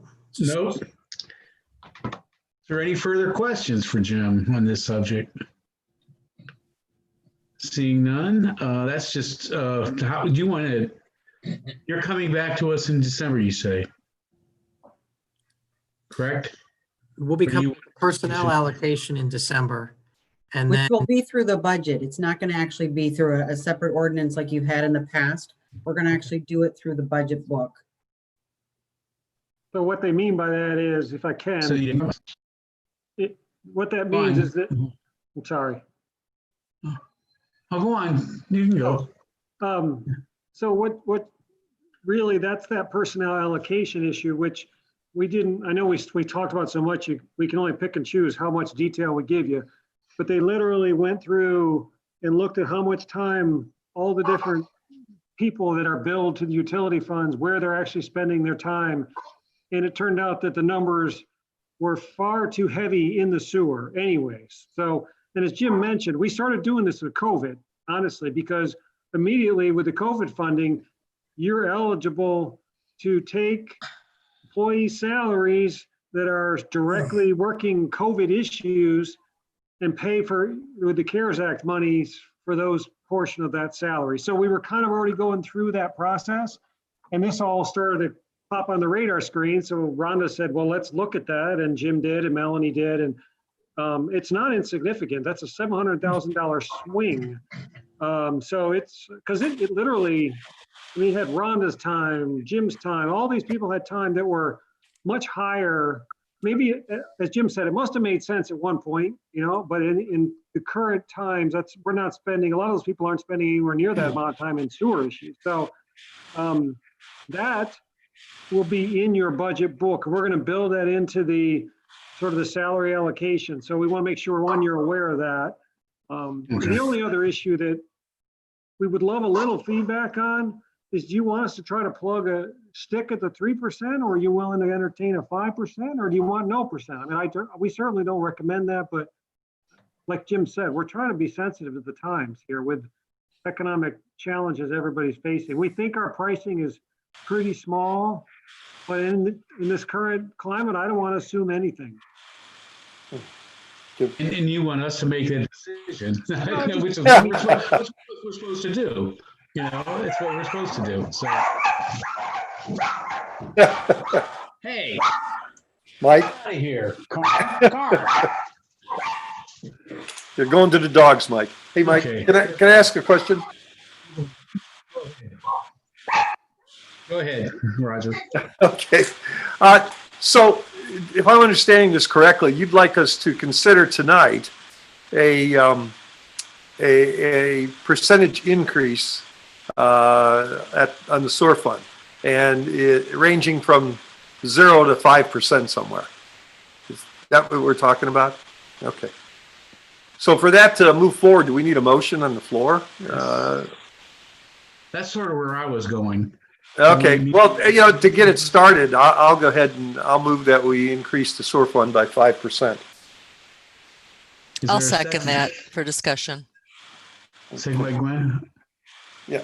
Yeah, my feeling is to get it for discussion purposes, we need a motion on the floor. So I don't know if 5% is something that the market can bear, but I think that realistically, when you take a look at that graph, it's really less than we really need. We're actually at 5%, sounds high to me even, but it's less, it's not going to generate the amount of money that we're going to need down the line, but I think it's a starting point for conversation. So that's why I made the motion. Any other questions? Tracy? Yeah. Tracy. I would like to know, if we approve this, does it go into effect immediately so we can hold off on approving a rate increase? Because I think I kind of would like to wait a couple of months to see what the budget's going to be doing next year, and maybe just go with a 3.5% or a 4% for a while. And then, I mean, it doesn't have to be for a whole year, does it? Do we have to wait a year before we increase the rate, or can we just wait a couple of months? Or No, I'm looking at Rhonda, but that's really a function of her billing cycles and so forth. We had that same conversation. We said, well, in case this comes up, can we schedule it in over time? So Rhonda, do you want to answer that? It can be, we can, pick and choose when you want to start it. Obviously, the sooner the better, only because of the situation that we're in. But if we wanted to start it in the second quarter of the month of the 2021, we could do that. Yeah, the billing because cycle, go ahead. I was gonna say, people are really hurting right now. I mean, they don't know where they're going to be living for the next month. Right. And things, and I hate to increase it by very much to start with. I mean, I would like to see what next year's going to look like first. Robin. Yeah, Mike, thank you. What are the 5% to 3%? What are the implications on that? Because of course we want to look at the lower aspect if it's feasible. But I mean, if we're compounding our situation by not introducing it now as opposed to 6 months later or a year later, or, whatever cycle we decide to use. What are the implications on that, Rhonda? Are we, we're not generating as much money, but, how much detriment are we creating for ourselves from a budgetary programmatic standpoint? Well, as long, as each time you prolong the increase, it's just going to make the fund that much worse, because the fact that we still have these expenditures. Either the expenditures are going to have to get pushed off a little bit longer, which, you've seen from Jim's slides, that it's got to get done. I mean, some of these projects, they just have to get started. The fact that it hasn't. But I'm sorry, please finish. No, go ahead. I was just wondering what are. Well, I got no. There wasn't. Yeah, there is a motion. I'm asking a question about. Can I try to answer Robin's question that, in terms of order of magnitude, and Jim or Rhonda, you may have to help my memory here, because I remember what it is on the household level, but I don't remember. So at the household level, the difference between a 3% and a 5% increase is 75 cents, roughly. So Correct. per month. But what I don't remember is, and I think this is really what Robin was getting at, what's a 1% rate increase yield? So if it's 2% high, was it 40,000 in revenues? Yep. So That's right. 1% is 40,000. So 2% difference between 3 and 5 would be 80,000. That's not going to solve the problem by any means. That's how we we started this conversation with, we're not trying to use the rates to get us out of this. It's just a piece of a multifaceted, and it's actually one of the smallest pieces of the effort that we're doing. Mhm.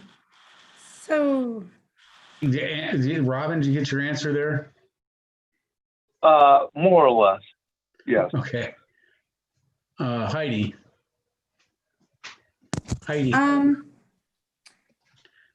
what bothers me about the economy right now is that it's so uneven. Many households haven't been touched, and others have been really, really hurt by what's going on. Some businesses have been really, really hurt, and some businesses are doing just fine. In fact, some businesses with remote work now, with people going pushed into their houses, their water usage is going up. Businesses usage is going down. So it's just smattered across.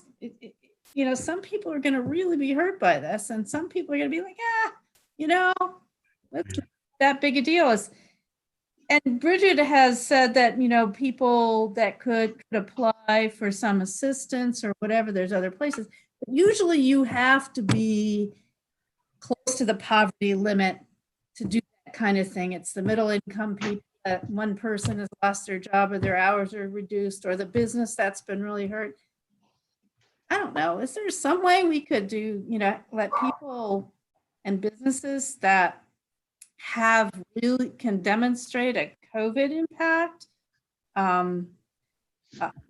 for some kind of maybe like a waiver of the 2% increase until, this year going forward? I don't know. I'm just trying to look for ways that we're not hitting people and businesses that have really been impacted and are struggling versus the businesses that are chugging along fine. Gwen, did you have something? Yeah, I did. I had a couple of quick questions. So if the slide kind of flashed relatively quickly, if I'm not mistaken, a 5% increase would be a little over $2 a month for the average household. Did I read that correctly? It was $4. I thought that was the 9%. That was. I think you're right, Gwen. So, okay, thank you very much for pulling that up. So we're talking about a $2.21 cent increase, but for average, and then for our lower minimum usage, which would be like a single person maybe in a household, we'd be at about 85 cents per month. So it seems like a voucher might not, that might be difficult. So my second question then is just really briefly, what do we have in place for households that are having a difficulty paying their utility bills? And also, about how many households do we have currently that are taking advantage of those programs? Okay, so the one thing that we did put in place this year was the payment plan that we talked about briefly, or I talked about briefly. We have maybe less than 20. I can look real quick here.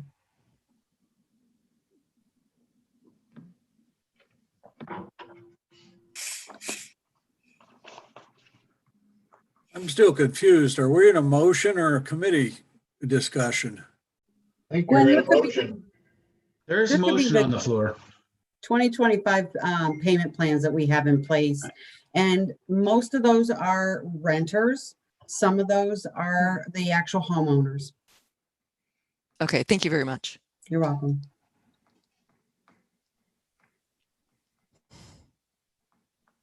Mike? Hey, Mike, I got a question or comment with regard to the motion. Go on, Gary. So I'm sorry, yes.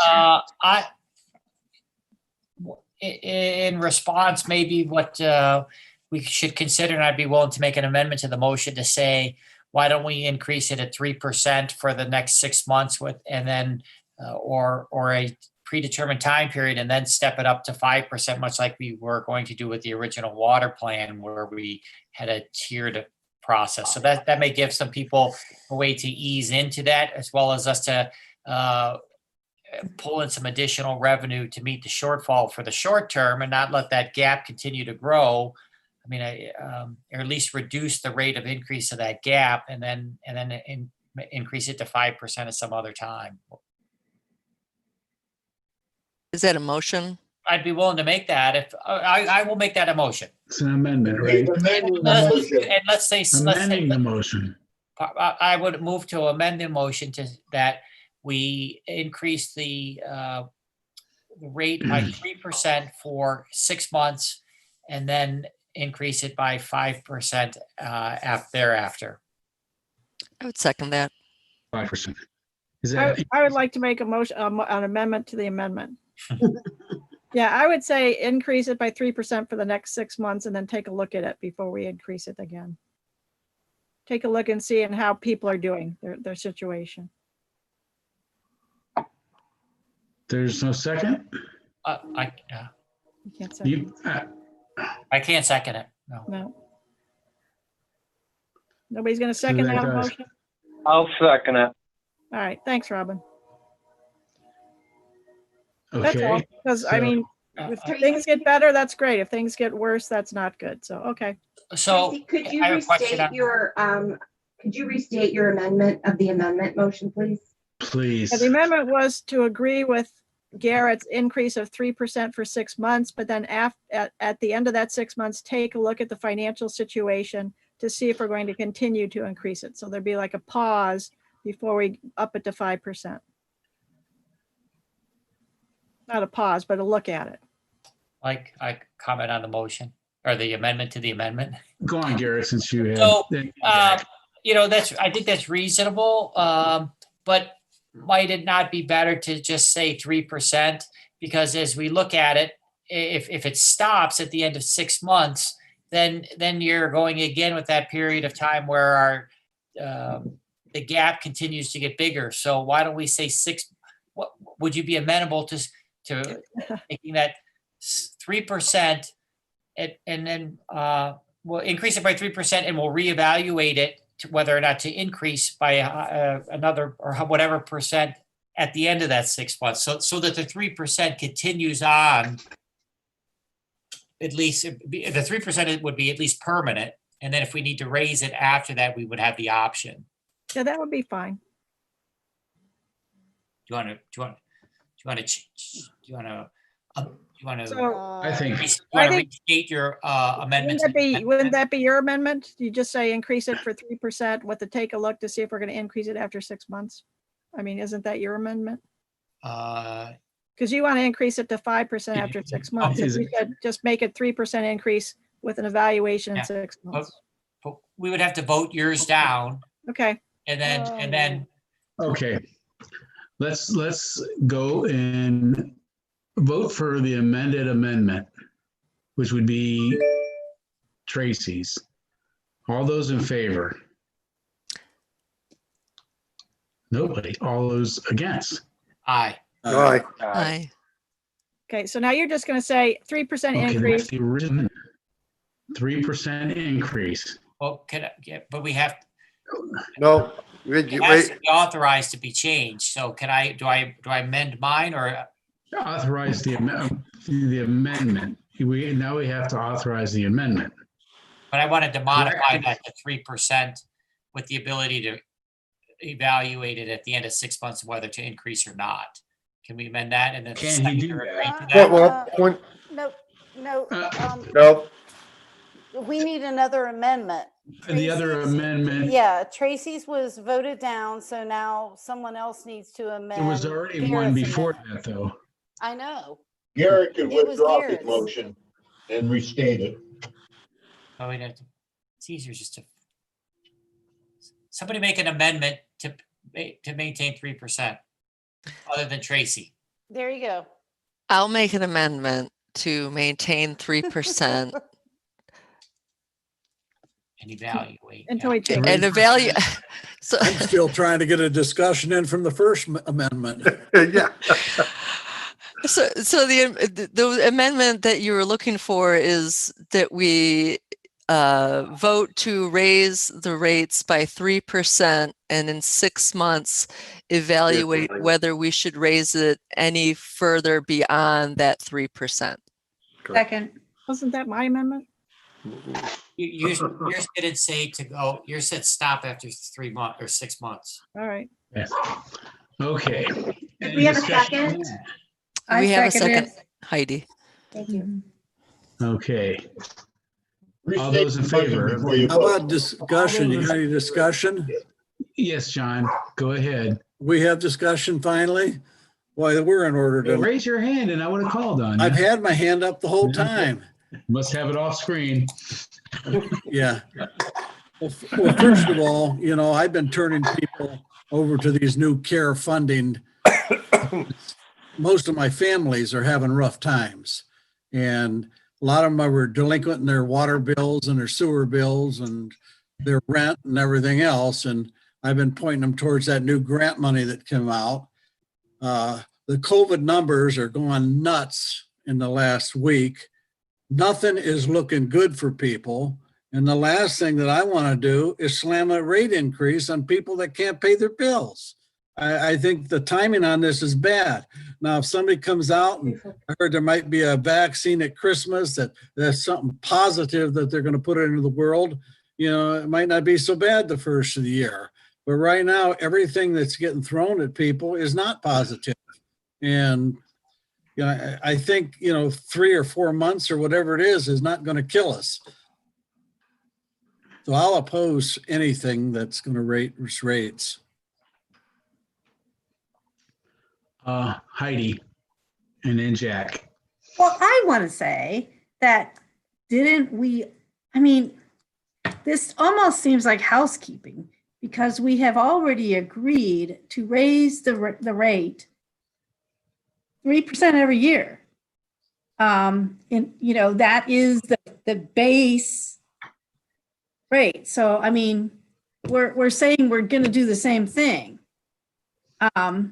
But now we're going to, we're going to be evaluating in 6 months whether we need another rate increase, and we'll take into account all the hardships people are going through, et cetera.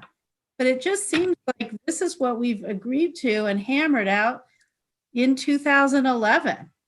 And, I don't have a trouble with the 3% increase, especially with some of the money that's coming in to help people. But,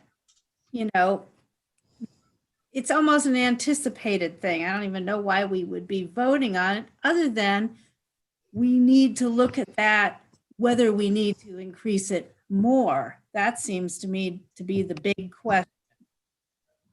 Isn't that what? I'll vote in this. I'm going to vote for the 3% increase because this is what we as a council have already made clear that we're doing for rate stabilization.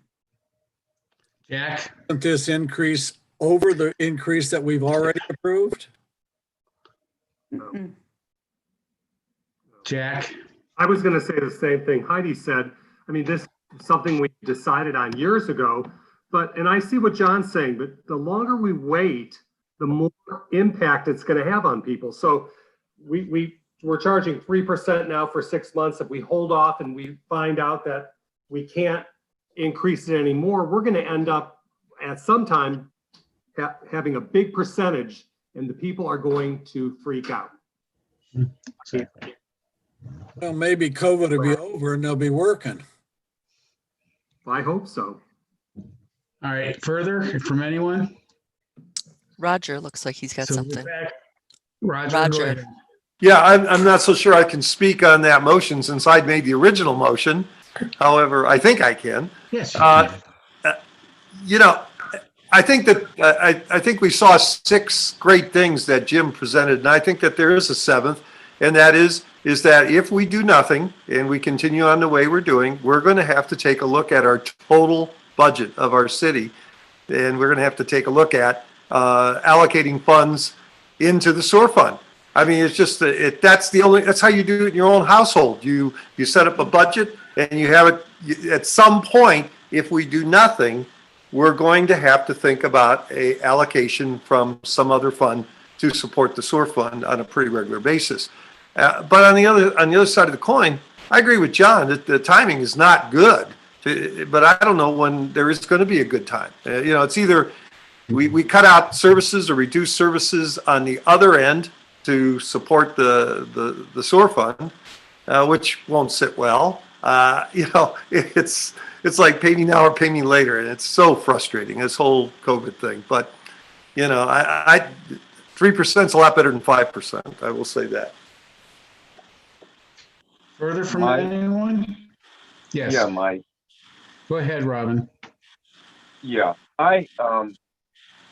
the issue that John brought up does concern me. We don't know really the implications, the timeline.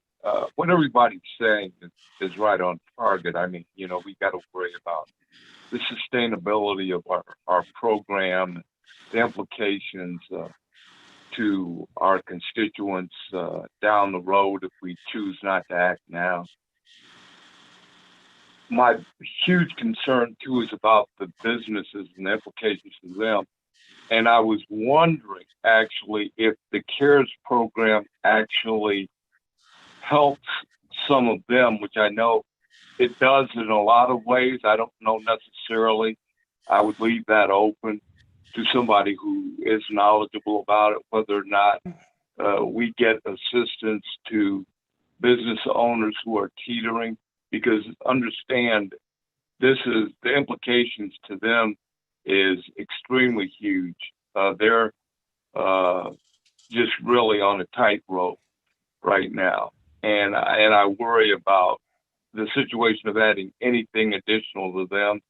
I feel badly for those of us who are struggling every day right now to pay our bills. And believe me, I'm one of those. $2, I believe I could struggle through on that, to make that. I can't speak for other people, but it does concern me. And I will probably, based on that and not knowing, probably end up voting against that right now. Even like I said, I worry about, but I just have too many questions in my mind about the implications to business and also the implications to the residents of the community. So I'm a little skeptical about doing it this moment. Is there further questions? John, one last time. Yeah, just to give Robin some information. Generally, from what I understand, you can't receive any of that grant money unless you're in a position where you're facing homelessness. So you almost, as a business, you almost have to get an eviction notice. As a business? Or a shut-off notice. As a business? As a family. Yeah, as a business, I was also asking that. I thought that as a cost of business, that you could perhaps get assistance on something, but I don't know, so I have to go along with what you're saying. Mm-hmm. I did think that there was grants that they can apply for. I know Bridget has some information that some of the companies were able to apply, but they had to apply it was starting on November 2nd. Isn't that correct, Bridget? There's a motion on the floor, but I'm going to talk. I can talk about it too. Yeah. You might as well, Bridget.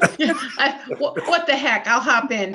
Actually, there's multiple grant programs. So to clarify, Dave sent out one that is based through the Community Action Council that is income driven, but there is a utility assistance program through Portage County DJFS that is not household income driven. You just have to show inability to pay bills as a result of COVID in that time frame. Separate from that, under the city's CDBG CV CARES Act funding, we have enough money for $10,000 grants to small businesses. And in that, they can pay rent, back utilities. They can apply it towards any costs as long as they can show that they've been impacted by COVID since March 1st. Okay, thank you And for that. Brett. to help, I can actually do little brief summaries on all of those and the links and information and send them all out to you tomorrow so everybody has them in one email. Thank you. Mm-hmm. Can I just say something there? We got to get back to this motion, and because we already, I Just think a we talked. sentence. Just a sentence. Go ahead. Tell the newspaper to print those in the paper too, Bridget, please. Gladly. Okay. Gwen, did you have something? I see your hand going.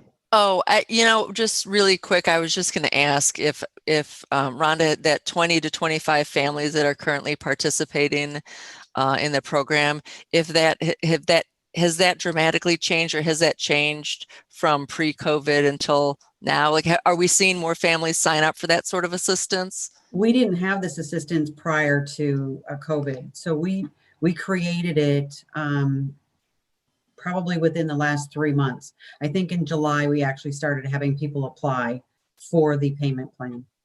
Okay, thank you. You're welcome. Amy, could you refresh us on the motion, please? Like you've lost control. Yes, I can. Okay, we Thank currently you. have 3 motions on the floor. The most recent motion was made by Gwen to amend Mr. Ferrara's amended motion to raise rates 3% and evaluate after 6 months. We voted on 2 of those. We need to vote. We voted on Tracy's amendment to the amendment. So the other 2 motions, we have the original motion of Roger of raising rates 5%. Then we have Mr. Ferrara's amended motion of 3%. Just a straight 3%. And then Tracy's amendment to the amendment failed. And then now there's a motion on the floor that Gwen amended Mr. Ferrara's amended motion to raise rates 3%, and she added to evaluate after 6 months. Okay. So we need to vote on that motion right now. Let's go to Gwen's first, and all those in favor of Gwen's motion? Aye. Aye. Aye. Aye. I guess. How many is that? Need hands? I got Yes. it. 5. Got 5? All those opposed? Aye. Aye. So that, I'll go. So that with Gwen's motion, we don't need to vote on mine because we voted on hers amending mine. So that's motion is done. It's a Correct. 6-month, 3% reevaluate after that. No, we do need to vote on yours. Yes. We need to yes, vote it indeed. down. Okay, I will put Garrett's amendment out there. All those in favor? All Aye. those opposed? Oh. All those opposed? Aye. Aye. I'm sorry, point of order. So do we need to vote mine down so Gwen's amendment to mine passes? No, Gwen's has already passed. That was an amendment to an amendment. Oh, it was, yours, No. Swalix was overturned, right? That was voted down. Yeah. Then we made a subsequent motion to amend the original motion. So why do we need to vote on the original motion if it was amended? It wasn't the original motion. You amended It's the original motion amended. Yeah. You vote on amendment, now You vote on the motion as amended. Now I go back and I vote on Roger's original motion amended by Gwen. Right. Correct. Okay, and that's exactly what I'm going to call order for, or vote for.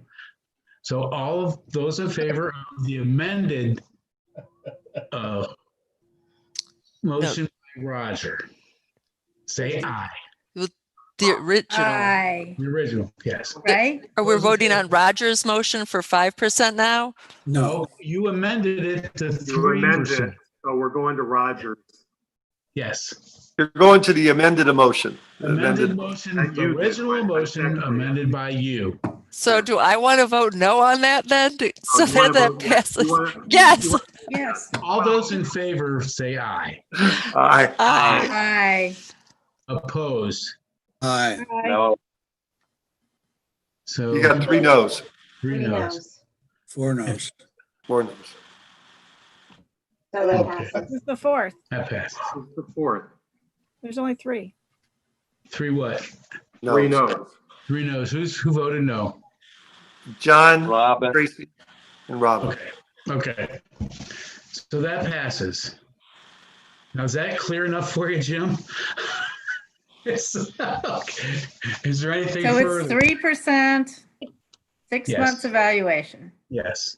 And if I could for a moment, I really would just like to thank council. This is a tough topic right now. And I really appreciate just that opportunity that you guys would take this time to give us that direction in a very tough time. But again, my hats go off to council for being proactive always and back to 2011 to keep this thing going. So I don't want to prolong this, but thank you for that discussion and thank you for giving us that direction. Greatly appreciated. Okay, thank you. Okay, Rhonda, you're back up again now. Oh, Request for can we advance get a tax. motion to approve the capital plan? Oh, do we need that? Oh. Yes. Yeah, I would think So moved. Yes. Second. Moved by Roger, who's second? Second. Jack did. Second by Heidi. Jack did. Is there any discussion on the capital plan? Seeing none, all those in favor? Aye. Aye. Opposed? Passes. Roger, okay. All right, I'm getting tired. Okay, advance taxes to Portage County, Oh, from Portage County. So I'd like to see if council will permit me to request an advance of property taxes from the county per section 321.34 of the Ohio Revised Code, which allows them to advance us property taxes a couple times before the actual settlement. Questions? so moved. So moved. Is there a second? I'll second. Jack? Okay. Discussion?